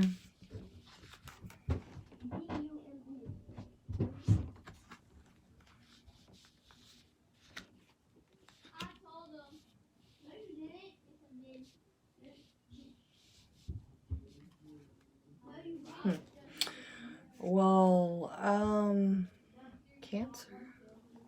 Cancer? Did my voice just go out? Cancer. Yeah. Yeah. Like, here's the tower here. So there's just like this more little, I don't think it's a huge tower. But let me tell you what's going on right here. I feel it. I feel it. Okay, sorry, hold on.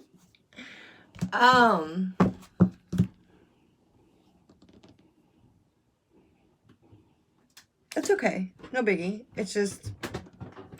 So what I think for the ones that are having, you know, this is... it's so weird, right? Because here you're looking good. It could be that you had a meeting of the minds, like I said, right? And it could also be that you didn't, and you like this chain stayed broke, right? So instead of it being just like some aspect of the relationship where, you know, you were able to kind of like break out of some type of, you know, cycle that relationships get stuck in, or some type of repeated pattern of behavior that was causing a problem, you know, is what I was kind of thinking. Maybe, you know, it could be that you're moving towards success and happiness, you know, and the Pisces card is just, I mean, because this can be the ex and the baby daddy card, right? So it could be that this relationship was ended. We don't have any ending cards over here. So it could be that there was no relationship and this was just family and the people that you're around and your commitments and things like that, okay? Because, you know, I don't want to say that your relationship worked out here, because over here, I'm kind of seeing this as two different, because we have the Knight of Cups with two different emperors. And I don't think this is like just confirmation of this emperor energy. I almost feel like this is two different people.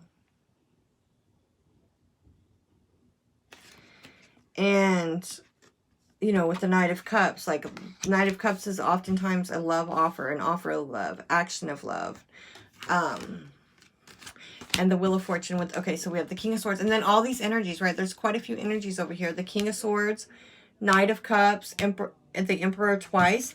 This card represents your sexuality, you know, and your home, and, you know, so, and we have the, you know, this sort of like tower energy with the Ace of Wands underneath that, right? So I think there's going to possibly be for you guys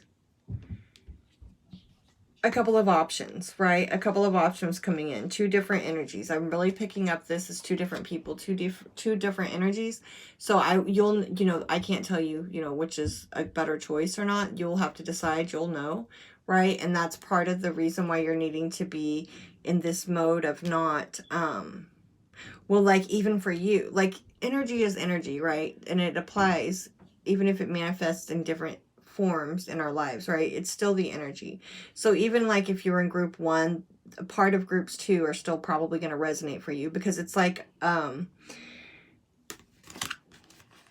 needing to really this is not the time to overindulge. Again, like 4 of Swords, 2 of Swords, and standing your ground, meditating with that 4 of Swords, it said, right? Staying, and this Strength card, and the Hanged Man. Keeping this conscious, like your stream of consciousness, your connection, your stability inside, you know, and just that connection that you have to your higher self pretty open, because here in the future, there's some type of thing that could be preordained, predestined, coming in, and it would help you in discerning, you know, what's going on with these two guys right here. And then we have the King of Swords up there. So there's being very logical about these two offers that may be coming in, right?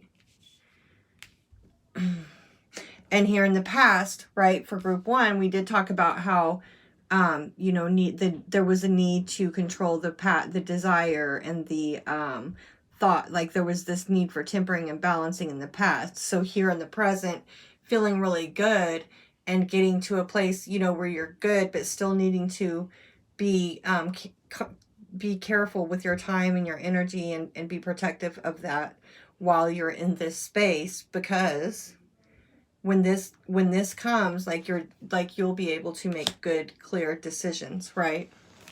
So group 2, you know, for you guys, same to you a little as well.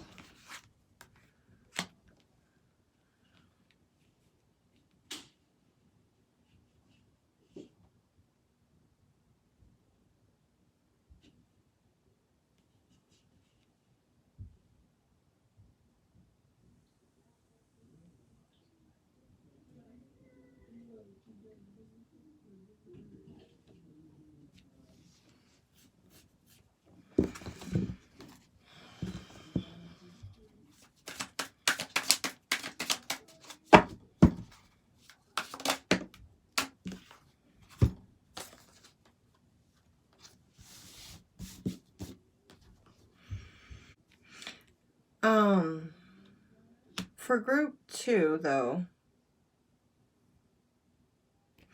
for group 2, I think,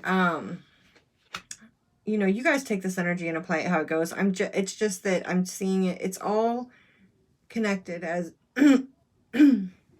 so parts of this, you know, group 1 and group 2, you decide where you go.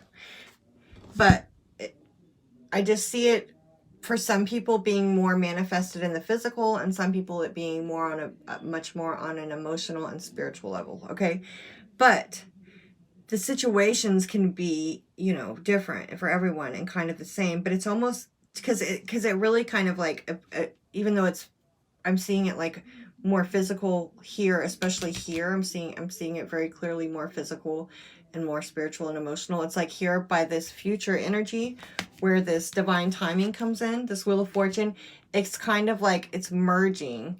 The timeline is kind of like merging into this situation is kind of the same, but still a little different, because it's like, for group 2, for the ones where this was much more emotional and spiritual, it's like,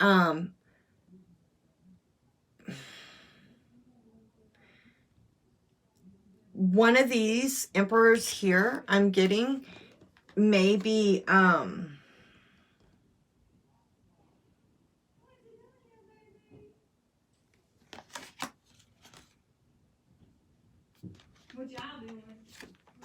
wow, maybe someone,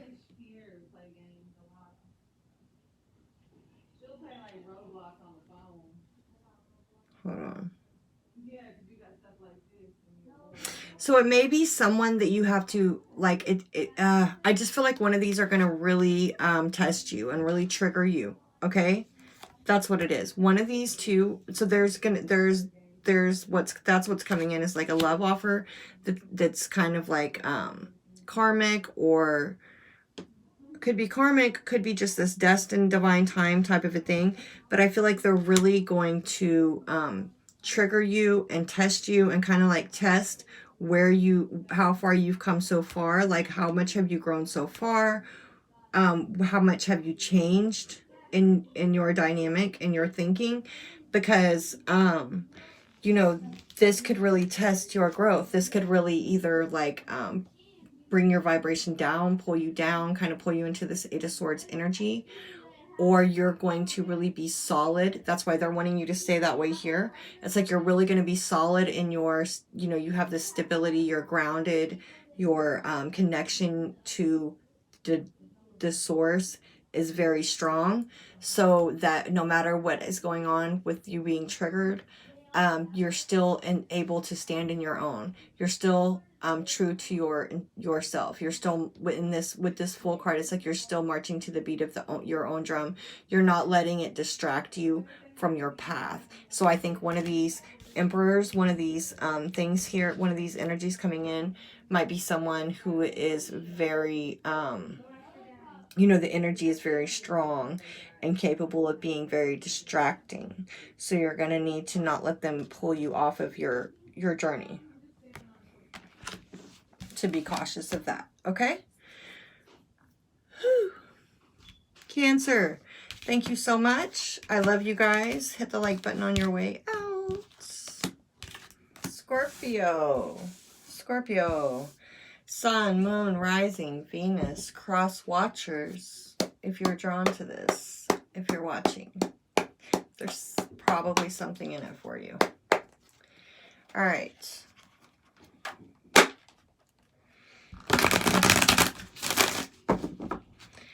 Spirit, please connect me to the zodiac sign of Scorpio, Sun, Moon, Rising, Venus. What do they need to know about this coming up week?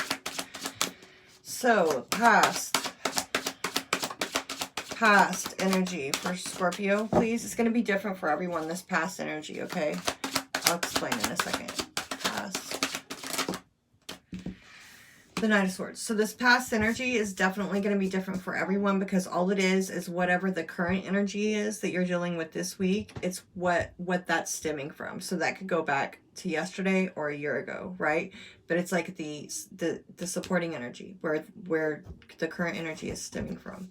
So, and look at this, the Tower at the bottom of the deck. So that's a little bit of that's a pretty heavy energy. It's like a shaking some type of foundation there with the Tower energy usually.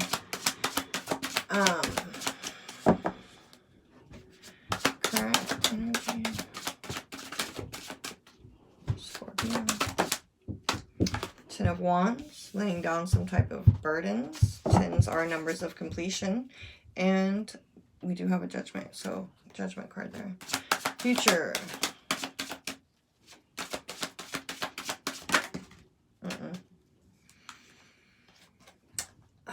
Sometimes when I say future, I feel like I should have had a kid named Future. Knight of Pentacles. Let's see if it comes back out. Future. There it is. So the Tower. So there's some Tower energy going on. You know, Tower energy can be Scorpionic energy. Two of Pentacles at the bottom.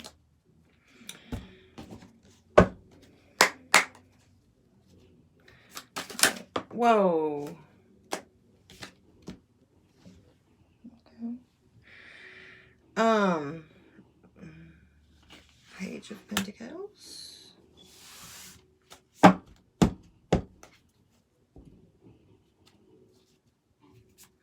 Future. Okay. I mean, not future. Okay. Ooh, Lord. Okay. Scorpio. I'm trying to remember what the energy was for you guys on my weekend read I did last week.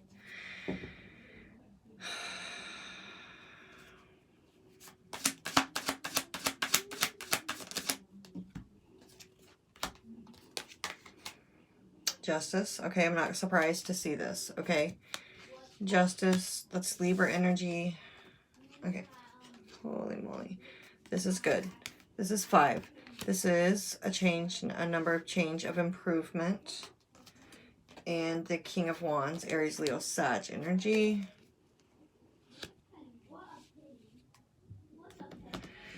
Oh shit. Okay.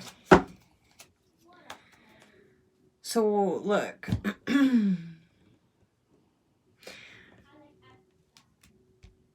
So far, like, you have the two major arcanas that we are, the three major arcanas that we have are the Hierophant, that's Taurus energy, the Tower, which I think it can be Sagittarian energy as well sometimes with the planetary planets that are connected to it. But don't get me to lying because I'm not 100% sure. But it is Scorpionic. And then we have the Justice card there, which is Libra energy. Okay. Don't get caught up on the signs, you guys. I just felt like saying them, but obviously we're all capable of showing up in any of the signs. Don't get caught up on even the genders, okay? So with this, the past energy. So this, what we are looking at during this week and, like, you know, trajectory out forward, possible future there, right? Knight of Swords, that's Gemini, Libra, Aquarius, air energy, with the Knave of Pentacles, it's earth energy, you know.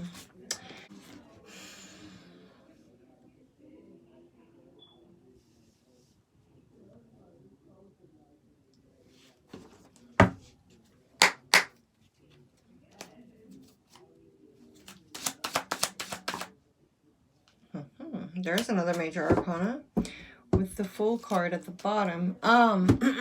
This is the Sun card. So this is Leo energy. This is like a positive light being shown on something here. It's enlightenment.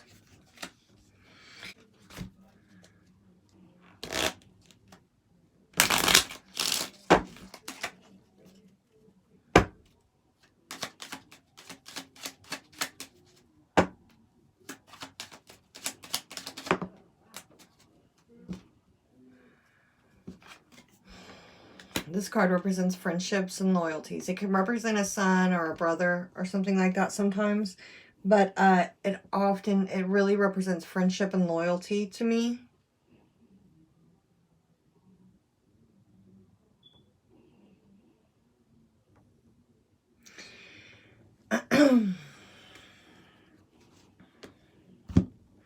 The sun is enlightenment. So the first thing I got when this Page of Pentacle come out is just like, you know how or knave, they call it in this deck.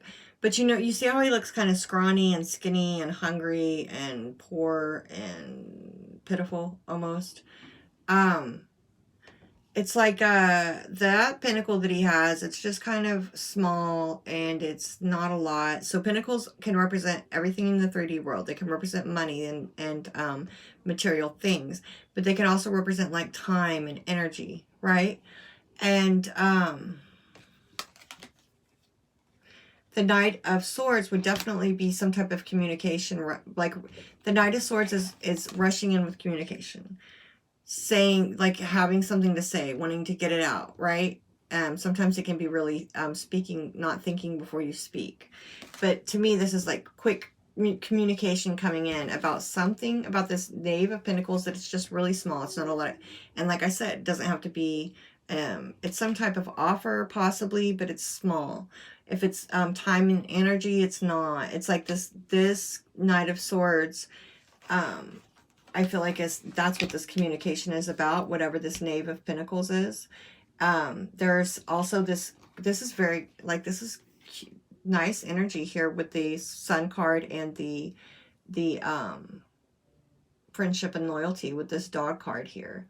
Now, there's enlightenment happening. There's positive energy being kind of like shown on friendships and loyalties. There could be some type of enlightenment happening for you. And being communicated about friendship and loyalty, right? But there's positive energy here for you, right? I feel like the sun is kind of enlightening too, though. I just feel it that way a lot here. So moving into the present, and the other reason too, why I forgot for a second, I picked up on that, this enlightening of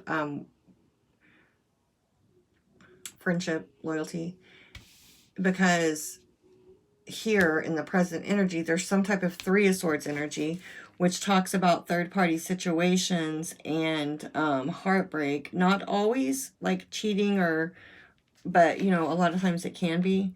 But it's just anything. It can be family, work, situations that come in between the connection that two people have. Okay?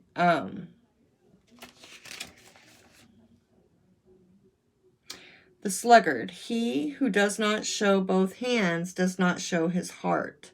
He who does not show both hands does not show his heart. So in this deck, this is somebody who's not and it's they're not showing their heart, and they also have like this sword behind their back. They're also like showing you this hand, like, look, here's my swords, here's my weapons, like I'm not gonna hurt you. I'm giving you my heart, like, you know, or I don't know, but maybe not I'm giving you my heart, but it's just like they're not showing you their heart, right? It says they're not showing you their heart, they're not being authentic, and it causes this Three of Swords energy, this hurt. Like, this is Three of Swords is painful usually. It's hurt and pain, and it's heart related, okay? And it's a burden. It's like somebody's being burdened. This bird is being very weighed down by these Ten of Wands. So the Ten of Wands, luckily, is like this completion, this laying down of burdens. You know, there's Three of Swords energy connected to it, like I said. And this Hierophant, which can represent commitments and marriages. It is Major Arcana for Taurus. It represents, you know, religion, the churches.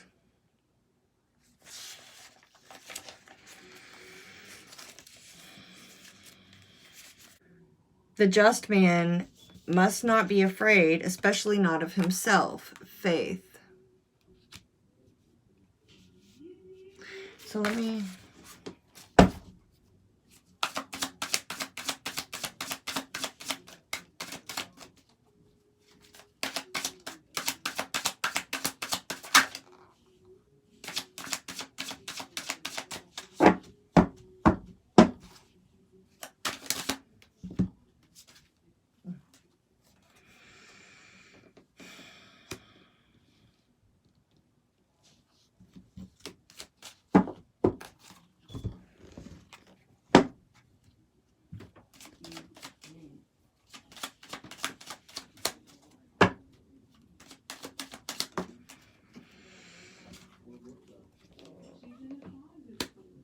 Give me 1 second, guys. Okay, Scorpio, sorry about that.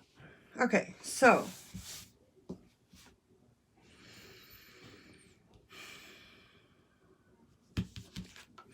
this card represents success, so that's a good thing. It represents intuition and psychic ability, right?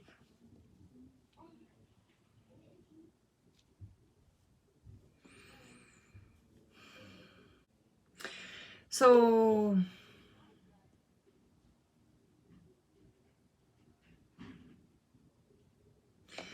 this can go like for self. This could either be like you with yourself, or you know, you with other people, like friends and or relationships, right? Because it's almost like I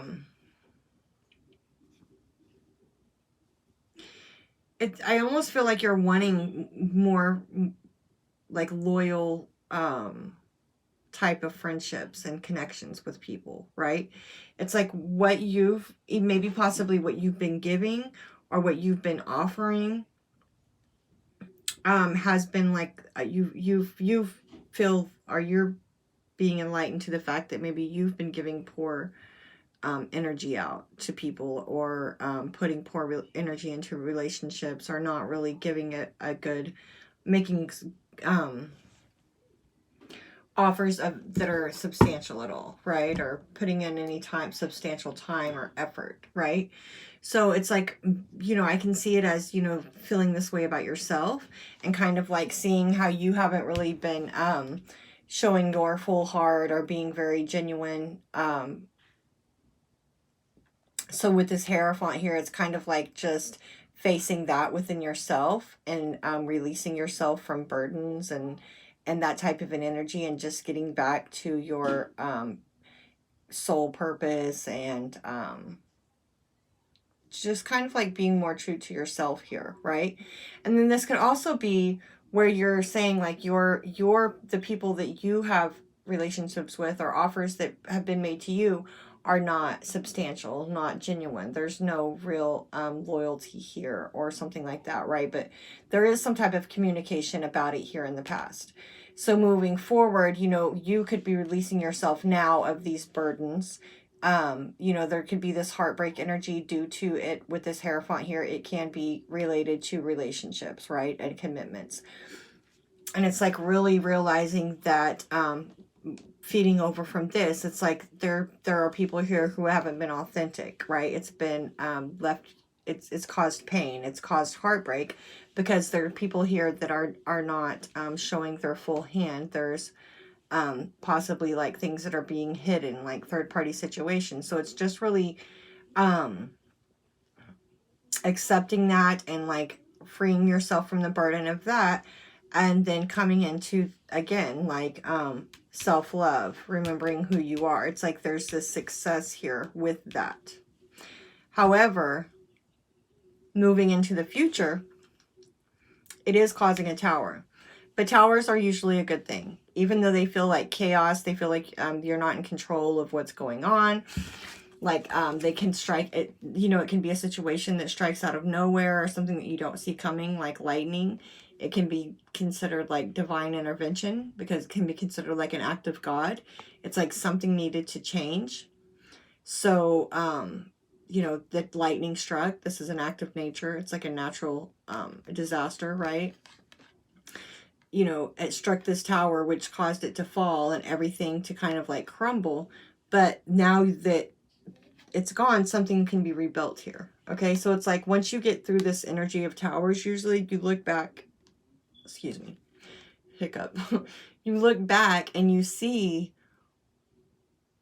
why this had to happen, and kind of like why it was a good thing, type of an energy. But like I said, it feels very chaotic in the moment. It feels, you know, it's change, and it's not comfortable. But different levels of the tower, and it'll be different for everybody, but there's this tower energy here in the future, and it's obviously connected to somebody feeling like the time and energy and effort and offers that were being made weren't coming from genuine places, right? It's like really having this enlightenment and speaking up on it, and taking, you know, real action, having this ending, having this completion. I'm not going to be burdened by this Three of Swords energy anymore. You know, whatever it's connected to for you, it's like I'm going to get back to my own inner knowing. I'm going to follow like what I feel in my heart. I'm going to follow that, right? And that's going to cause this tower. It's causing a tower. Now here's this King of Wands. This is a fire energy. It's somebody who's very go-getter. It's a very action oriented with the fire. Creative energy and passion. In this deck, it's somebody who's reached a certain level of mastery. He's a teacher now, right? They're teaching, they have this knowledge and they share it. So it's like a leader type of an energy as well.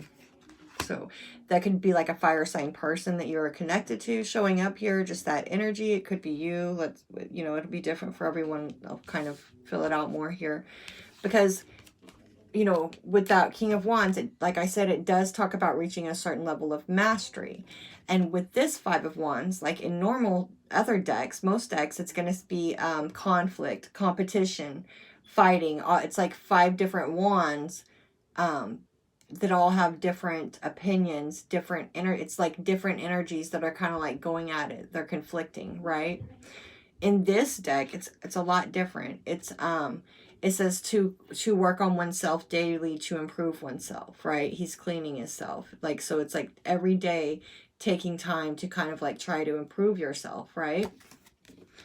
So, and then the Justice card. You see the scales there. There's balancing, right? Karmic situations.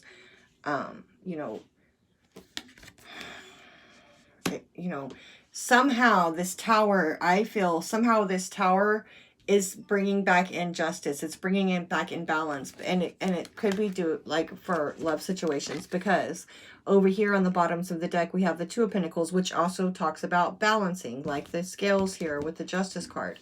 So it's like, and here we have the Knight of Cups, which is love offers. In this particular deck, it speaks a lot about expressing love and offering love. It's like being able to express love is just as important as being able to experience it, right? It's like sharing it is also as important as being able to receive it. Okay. So I feel like it could be related to this justice coming in, this balancing could be related to offers of love and emotions. The justice coming in could be related to that.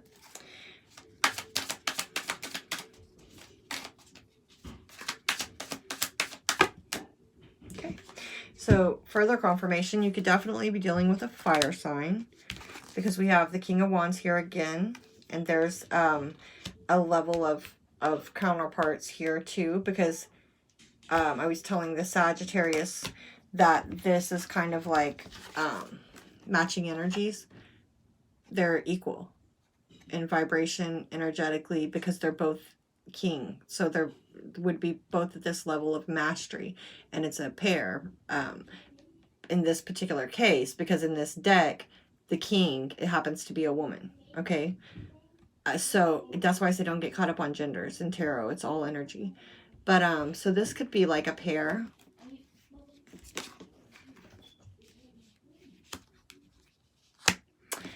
This is Major Arcana for Aquarius. It's the Star card. It's Major Arcana for healing and wish fulfillment. Kind of like being on... It also, to me, represents like your North Star, your soul purpose, in some cases. So we have a lot of Major Arcana here. We have the Tower, the Justice card, and the Star card.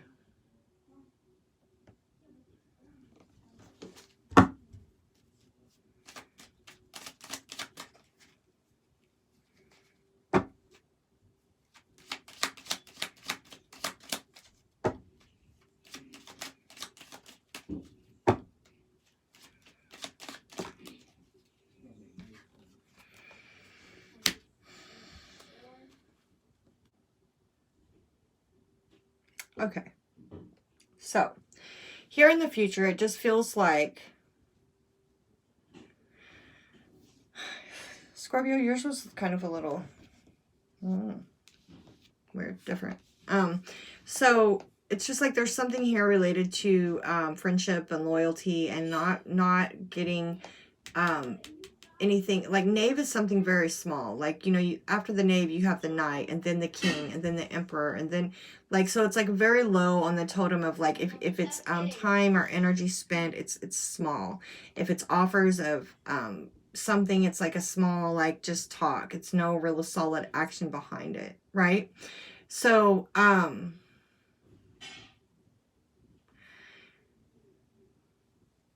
there's just that going on where somebody's feeling like it's too much of a burden, there's too much pain here, and really like just facing that, and like I said, following like their heart, following like what they're feeling intuitively is the right thing. So they're in this space of like kind of trying to free themselves from the burden of like this Three of Swords energy, okay, which in the future, so that's where you guys are at this week, probably, right? Just kind of like trying to, like I said, unburden yourself and go with what you're feeling intuitively.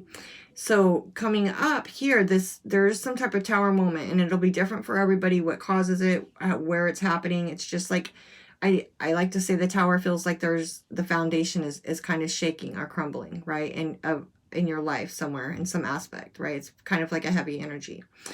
And it definitely related to possibly like a fire sign, Aries, Leo, Sag, because we have the King of Wands twice. And I feel it like, I kind of feel like, I don't know if you guys can see that. I kind of want you to see while I'm talking. I kind of feel it like, can you see that?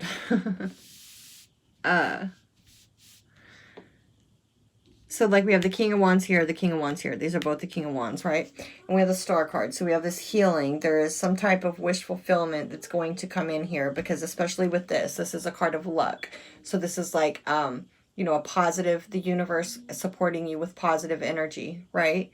Especially, like I said, with this Star card here, and justice. So there's like balancing and justice that's happening. There's improving on. So this tower, right? Whatever it is, it's caused, it is going to cause someone to kind of like, somebody to kind of like try to improve something. Try at least their 5 is a number of conflict and change, but it's for the better in this particular case, especially, and especially by the Justice card. Like it's causing change. It's causing someone to try to like improve daily. It's causing like balancing and justice to kind of like come in. And then again here it's causing, so it's just like positive energy. So like during this tower moment, it does cause a lot of positive change. It brings in justice. It kind of like, it's supported by the universe as well. Okay, so Scorpio. So whatever it is, let me know in the comments, because this one was a little kind of like vague, I must say. I feel, but vague, but kind of like summed up pretty quickly. Okay, you guys hit the like button on your way out. And thank you so much for coming by. Hey, Pisces. Spirit, please connect me to the zodiac sign of Pisces, Sun, Moon, Rising, Venus, Cross Watchers, whoever is welcome. Let us know what they need to know about the energies coming towards them for the week ahead.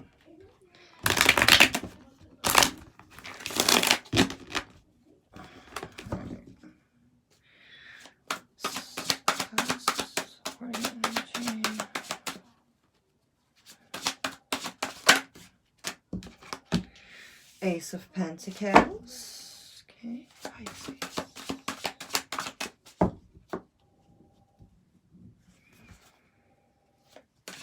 Pisces. Ooh. Hermit. Okay, could be dealing with a Virgo.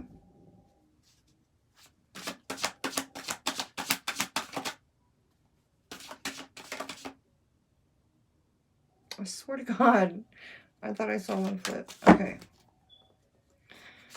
Future. Okay. Four of Pentacles and the Moon. The Moon can be Pisces energy or Cancer energy to me. It's definitely like connected to the subconscious and things that are hidden, right? Shadow aspects of things. Divine feminine energy. So,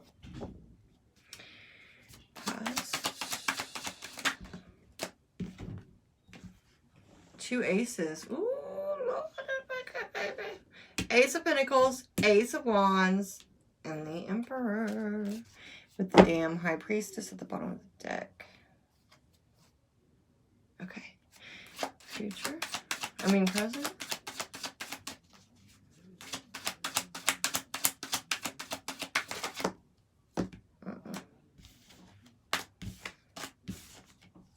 The Fool. Another major arcana. So these are both major arcana.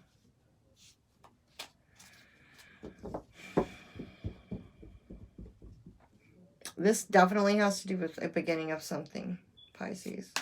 Future.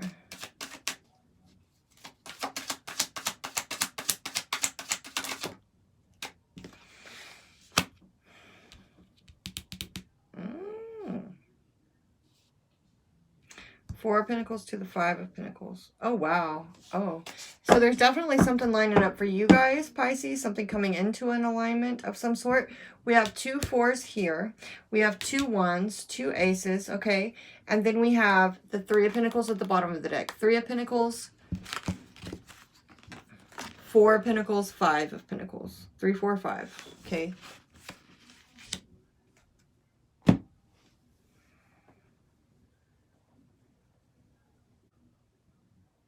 That's interesting. Okay, so I've been telling all the signs. This is the past energy, but it's going to be different for everyone. This could have happened yesterday, last week, or last year. Okay, it's just the supporting energy of what the energy that you're dealing with currently, where it's kind of like stemming from and coming from. Okay, so here with this past supporting energy, we have some type of beginning. We have some type of, you know, it's something that was physical, it was solid, it was a real offer that was being made with this Ace of Pentacles energy, almost like a gift or a, it's just something that could have led to a lot of abundance, right? With this Ace of Pentacles. The Ace of Wands, this is earth energy, Pentacles, this is fire, passion, creativity. With this Ace of Wands in this particular deck, it's like something that can't get started. It's like you have to leave your shell. It's like it didn't ever fully mature. Okay, it's a beginning. There's passion here of some sort, but it never really like fully matured. Okay, and then there's Emperor energy, so this would be like a masculine type of an energy, right? It's a male, usually like a masculine type of an energy. Could be a woman, but it's just more of the masculine side of energy. Where there, what did I was talking about how there's a level of maturity to the Emperor. Yeah, that's what I wanted to say. So there's this level of maturity, right? They've kind of like mastered all the suits. It's like he can step into all, he has a lot of wisdom, and he can step into the role of this suit of the pentacles or the wands or the swords or the cups, like whatever he kind of like needs to be at the time. He's gained enough experience and wisdom to be able to kind of like switch in between these energies very easily as needed. Okay, that's kind of like, to me, it's like the level of the Emperor. So it's just a mature masculine energy here, right? And some type of beginning that could have, I don't know, it's two aces. It's like this beginning, right? But on the passion side, on the wand side, on the like really fiery side of it, I'm getting this energy that never really like fully matured.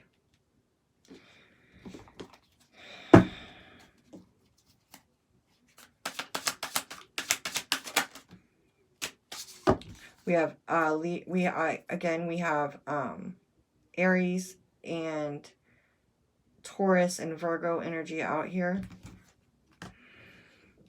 King of Wands, so there's more fire energy. Seven of Wands, Three of Wands, lots of fire right here.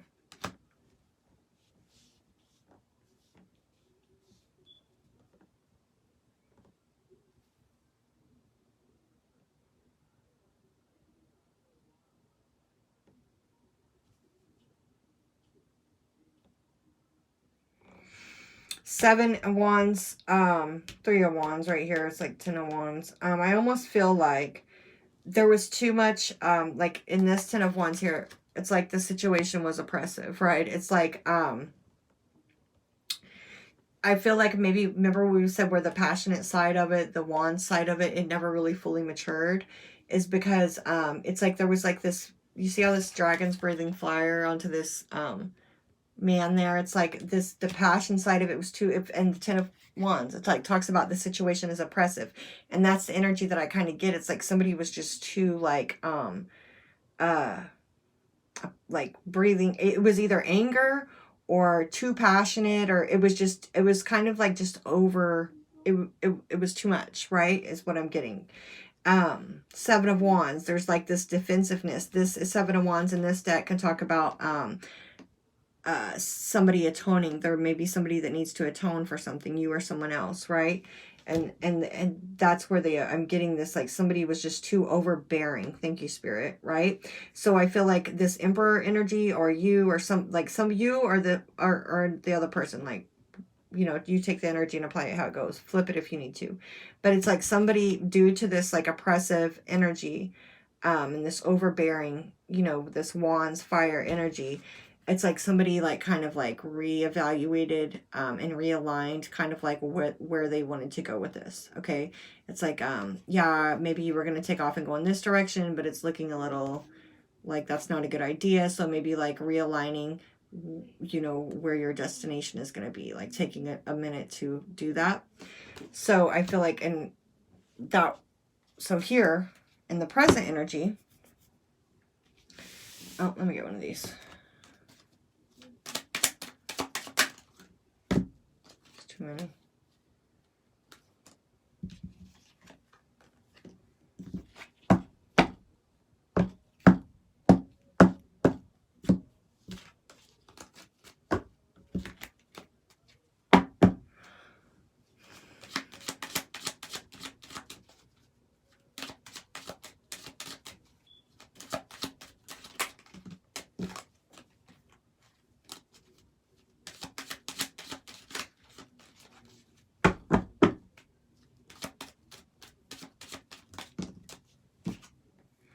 Lord of mercy.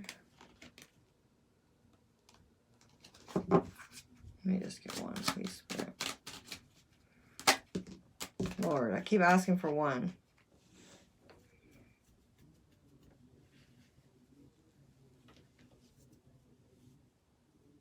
I'm going to keep this. Okay, so this just needs, this kind of goes along with what I was saying anyway. So, this card can represent falseness of betrayal. It can represent an ex, right? This card represents something ending so something new can begin. It's the Coffin card. So remember when I said somebody may need to atone for something, and there was also somebody else, like how this dragon is breathing fire. It's like there's also somebody else that was very overbearing, very aggressive, like very like trying to maybe enforce the punishment or inflict the punishment. So it's like it kind of like I said, it didn't allow the beginning, the passionate side of the new beginning to really fully mature, because like somebody like kind of like realigned, like they decided like maybe this wasn't a good path, or this wasn't going to work out, right? So there was this ending, right?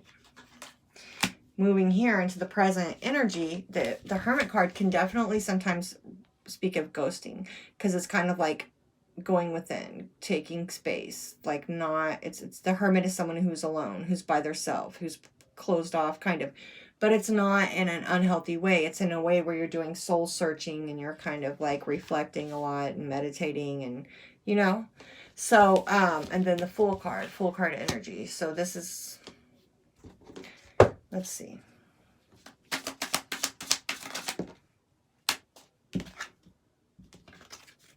all three. So you've got a lot going on right now, Pisces. A lot of heavy energy. We've got the Chariot, the Hermit, and the Fool. Cancer energy with the Chariot.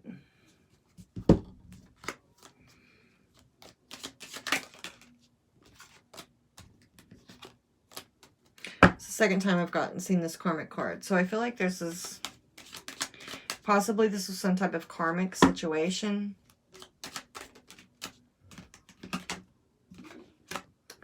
Falseness and betrayal. Check it out. You see that fox there? Like, that's what I'm saying. Like, there was some type of danger. It was like you took a chance, you took time to kind of like look at what's going on around you, and kind of like what the future might hold, or if you keep on the path that you're on, like what lies ahead. And it's kind of like you kind of probably maybe realigned, and when you took back onto the path, it's kind of like you changed trajectory so that you could avoid whatever this may be. So in this fox is, so you can avoid the danger, you can avoid the fox, right? So over here in the present situation, here's this fox. The wrong. When it comes out, it's like, usually it's like represents somebody that's not so serious about the truth, a liar, or you know, that something is wrong here. Something, whatever it comes out next to is usually like the wrong whatever, right?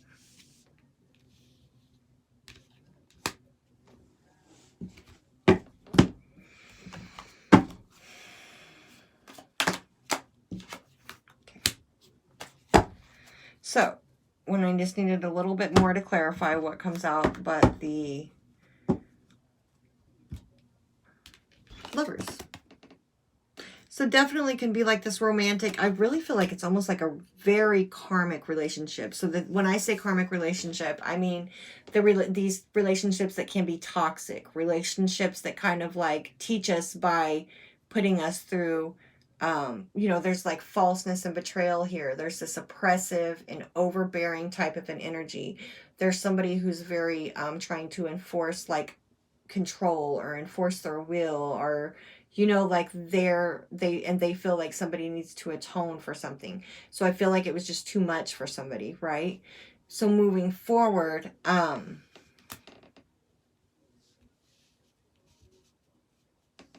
almost feel like I need one more card. Maybe this was you, Pisces. Maybe this is your energy. Maybe you were a little bit overbearing, and maybe you're seeing that how you kind of like pushed people away, or maybe you moved away from somebody because they were overbearing. Okay, take the energy and apply it how it goes, but it's like there was time taken, there's time being taken here to reflect and to kind of like see where you were foolish, and see where you kind of like were having the wrong approach with this fox next to the Chariot. It's like your approach was wrong. Your you were on the like wrong side of the road. The wrong, really, Pisces. Okay, so it's like, and also like it's, you were picking the wrong relationships, you were picking the wrong partners. It's just kind of like really with this Hermit energy, taking time to soul search and to really look at things, and to even look at yourself. You see, he's the reflection of him, like where you were wrong, where you kind of like went wrong on this path, right? So moving into the future, we have this energy of the Four of Pentacles and the Five of Pentacles, right? The Four of Pentacles is holding on to things. Sometimes it can be at your own detriment. It's like you can't receive anything else because you're holding on so tightly to what you have. It's like this little bit of stability, but you could gain more. But first you have to lay down, you have to be willing to part, you know, you can't be too attached to something, because in order to grow and obtain things of more value, you may have to let go of some of the things that you have. Okay, it's needing to be able to let go of things. Sometimes it can be being kind of like greedy or a miser, right? But and then this Five of Pentacles, it says it's kind of like being tempted by something that's less value than what you already have, right? So be careful moving forward. It's like if you have taken this time to reflect, if you have taken this time, I mean, this could go a couple of different ways, you guys. But there's just something going on here where you need to be very cautious that your approach is, that your, okay, so now look at what I'm getting. You need to be very cautious that your intentions are in the right standing. Like what is your intention? What is your approach? Why, I don't know, with your lovers, with your new things that you're trying to get started, with your whatever it is. It's like, make sure that the way that you go about it is not on some sneaky, like we have this falseness and betrayal, we have the fox. It's like, be careful, because here in the future, it's like you could be tempted by something when what you already have is better. Okay, it's like this one pentacle, and then you have four over here. 4 times, or what you have is 4 times more valuable than what he has, I guess, is 4 times more valuable than what he's being distracted by.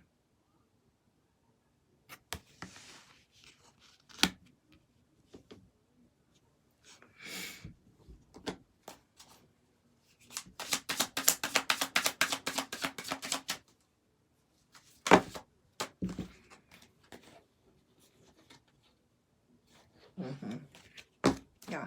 This is for you, Pisces. This is about love, but it's not about one specific person. I don't feel it'll be different for everybody. But I feel like this is a total, there's an eclipse coming up in Sagittarius, and I almost wanted to say a total eclipse. So maybe this eclipse energy is going to bring you to a place where you're reflecting on all of your relationships that you've had. All of the relationships that you pick. Okay, so the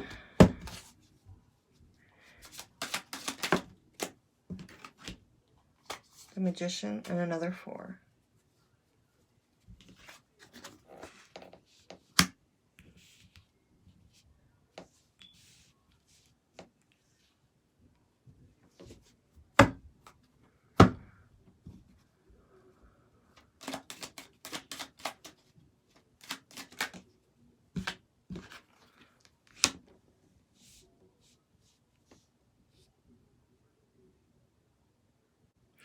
Don't be distracted, Pisces. Do not be distracted. Remember what you've been through. Remember what you know. Like, it's like, remember, like, kind of like really, really, really, really, really. I always want to, I never want to tell people to be stuck in the past. Don't be stuck in the past. Don't be stuck in contemplating like where you went wrong or things you did wrong or what. All of it was a lesson. So don't like get stuck reflecting too much. But the message for you this week is do remember, do keep the wisdom that was gained, from mistakes that have been made in the past. Okay. And times that maybe you weren't, I don't know, but encompassing all relationships, right? Because where you're at now, I think is a time of reflection. And what you have coming up is maybe a bit like, I feel like you may have an energy coming towards you that maybe like the Magician is someone who is a master of illusion. Okay. And, like here he is being distracted and tempted by this one little pentacle, which makes no sense when he has 4. Okay. Or there's like this level of greed or like, I just need more. And I feel like there's this energy that's going to be coming around you that's going to really feed into that to make you perceive that this something that they have is more valuable than what it is, or it's like it's a distraction, right? It's not an illusion. So if you are very in tune and you are listening, Spirit is here to kind of like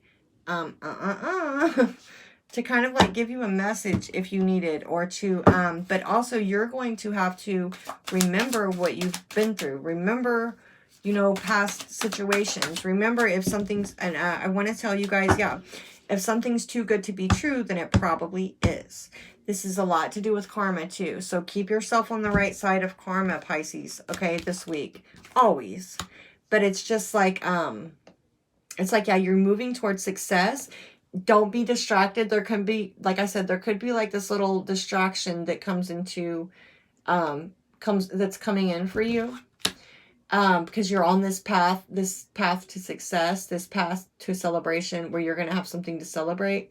But they're in there. I feel like there's this little, energy, and it doesn't feel like a double energy.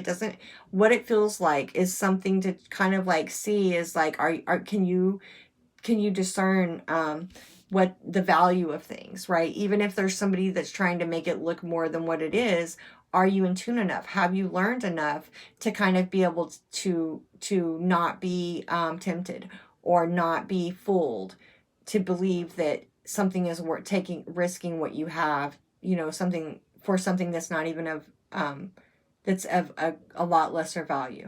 Okay. I hope that made sense for you guys, Pisces. Hit the like button on your way out and keep checking back with me. Capricorn, Spirit, please connect me to the zodiac sign of Capricorn. Sun, Moon, Rising, Venus. Sorry. Sun, Moon, Rising, Venus. Cross watchers. Everyone is welcome, of course. Capricorn. I don't know if I said... I just did Pisces reading. I almost feel like I said Pisces when I started. Capricorn. What do you guys have coming towards you this week?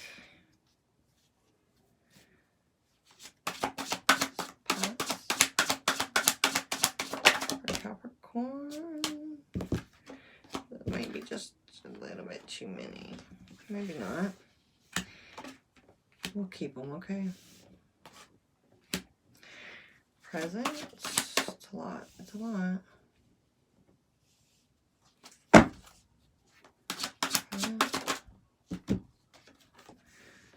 Queen of Wands. Future. Queen of Cups. So we have two queens here.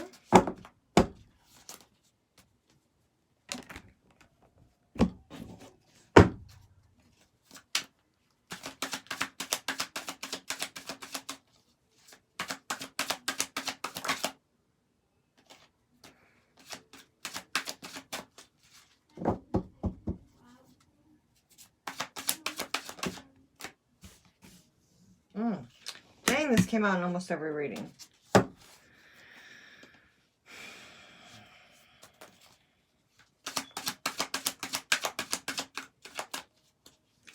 Got the Hermit card, that's Virgo energy.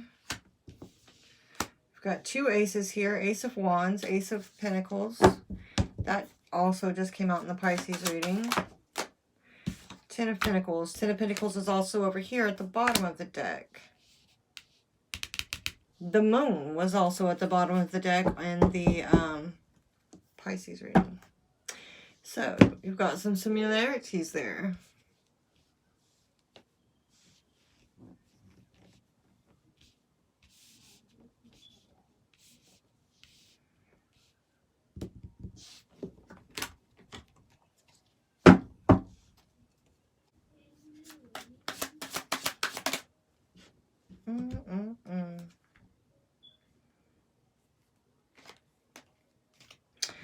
Ooh, okay, Capricorn. Could have been dealing with two different people here in the past. Two different people or two different situations. We have air energy, Gemini, Libra, Aquarius. We have Virgo energy. We have fire energy. We have all the fixed signs here with the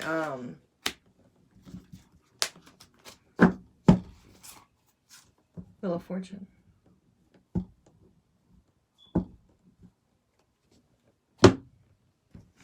I feel like here, okay, so I've been telling all the signs. This past is different for everyone. Could be yesterday, last week, last year. What it is in the past is a supporting energy. It's the energy that where your current energy is stemming from. So however long it happened to go, it's just the energy where what you're dealing with now. So this could be something that happened a while ago that's coming back around now, or it could be, like I said, something that you've just been dealing with recently, you know. But here is this energy that where we're coming from, where we're going to lead up to what you're going to be dealing with this week. And it's looking like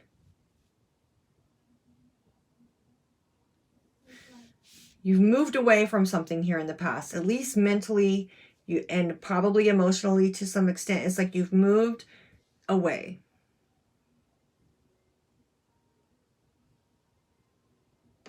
Something happened karmically or with divine timing where also it kind of probably helped and facilitated in this. Could have been dealing with a Virgo.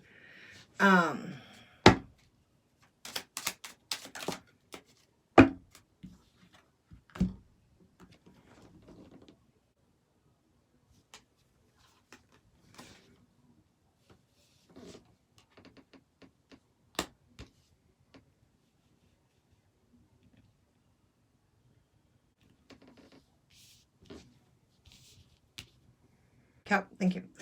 So here we are. What I think this is I think this is somewhere in the past. It's like something happened. It really kind of like got you kind of like excited about doing something. So it's like I think maybe possibly you jumped the gun. Okay, so the energy that I'm getting with this is like here in the past was something you were very excited about something. You were very excited to get something started. You had a lot of passion about it.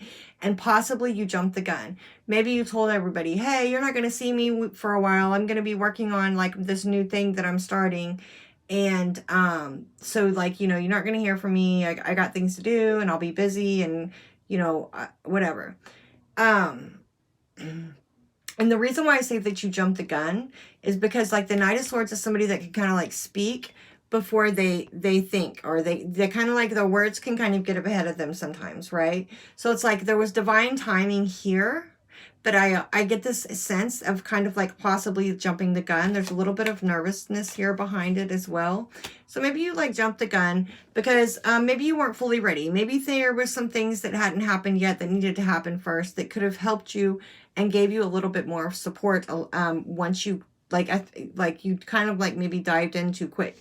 Because here you are, like I feel like this is you now sitting here, you like really stepping into like what you're passionate about and trying to step into this queen energy and right, but it's almost like being weighed down here. It's like taking a lot of time, it's taking a lot of energy. It's like, and this card, it says commitment.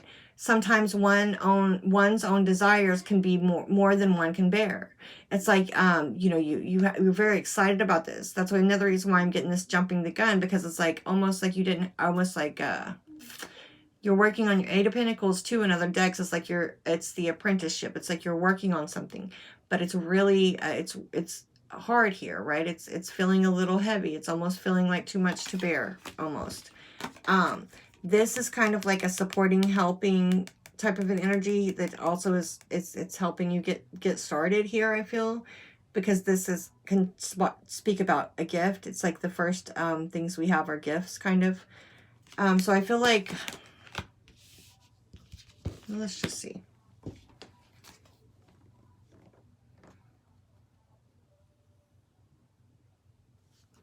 I mean, it could have been, remember when I was getting that energy of needing to pick between two different things, or two different things, or two different people, or two different things. It's almost like possibly you maybe jumped the gun with that. It's like, oh, I made my choice. This is it. And I'm going with it. Right. And here maybe it's like, well, it's feeling a little heavy. It's feeling like it's too, it's becoming a lot to bear, possibly.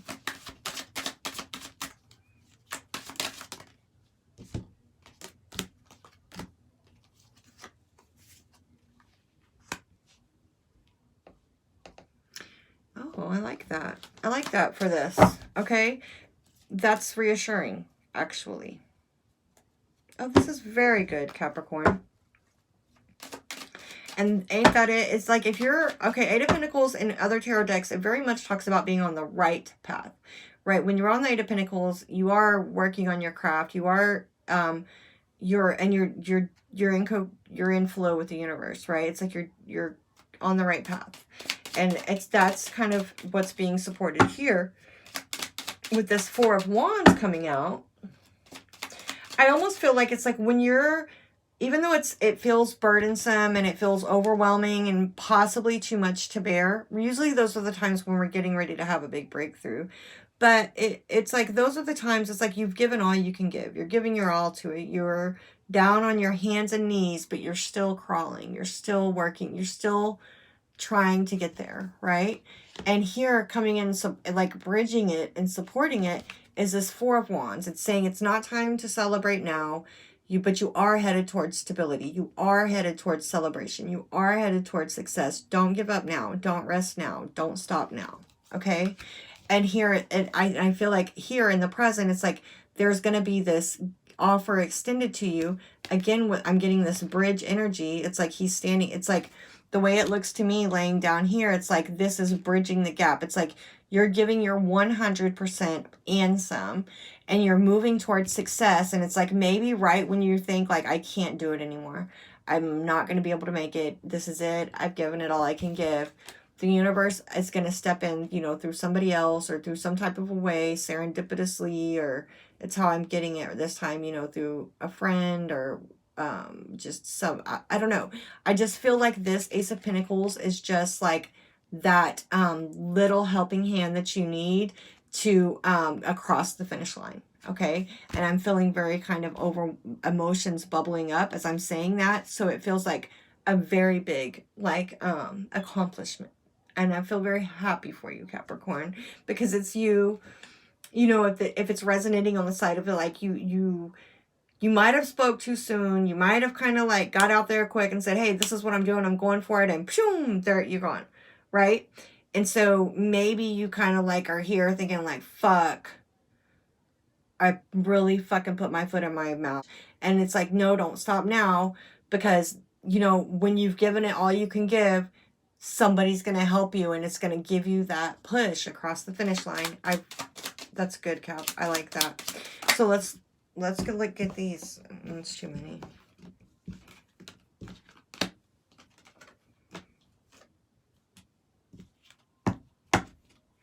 So while you're on this path, don't be distracted.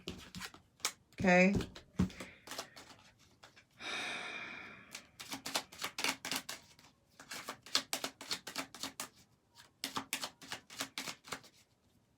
I just feel like there's maybe some surprises still along the way too, like things that kind of like jump out. But you're on your way. This can represent sexuality, and it can also just represent your home and where you're comfortable at, okay?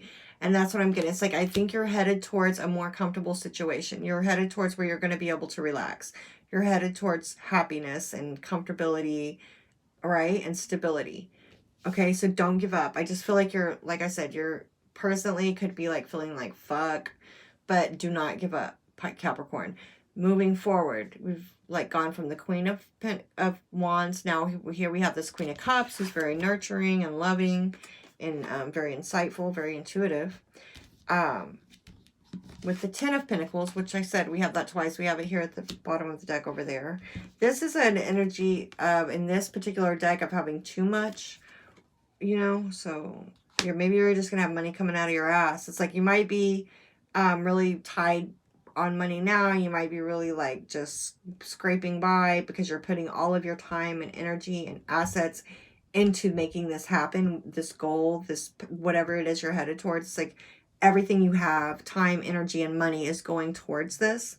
But in the future, it's like you're going to have so much of abundance that you're going to have money that you could wipe your ass with, or you're gonna have money that you don't know what to do with, or abundance, right? Pentacles are not always money, but I'm feeling this like a very much success in the physical, monetarily, where you're going to be very comfortable.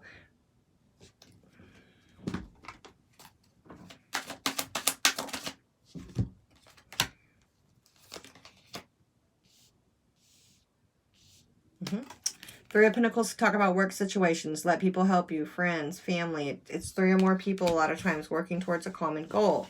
So this, I feel like this for you, Capricorn, well, and it makes sense because we are talking about Capricorn, right?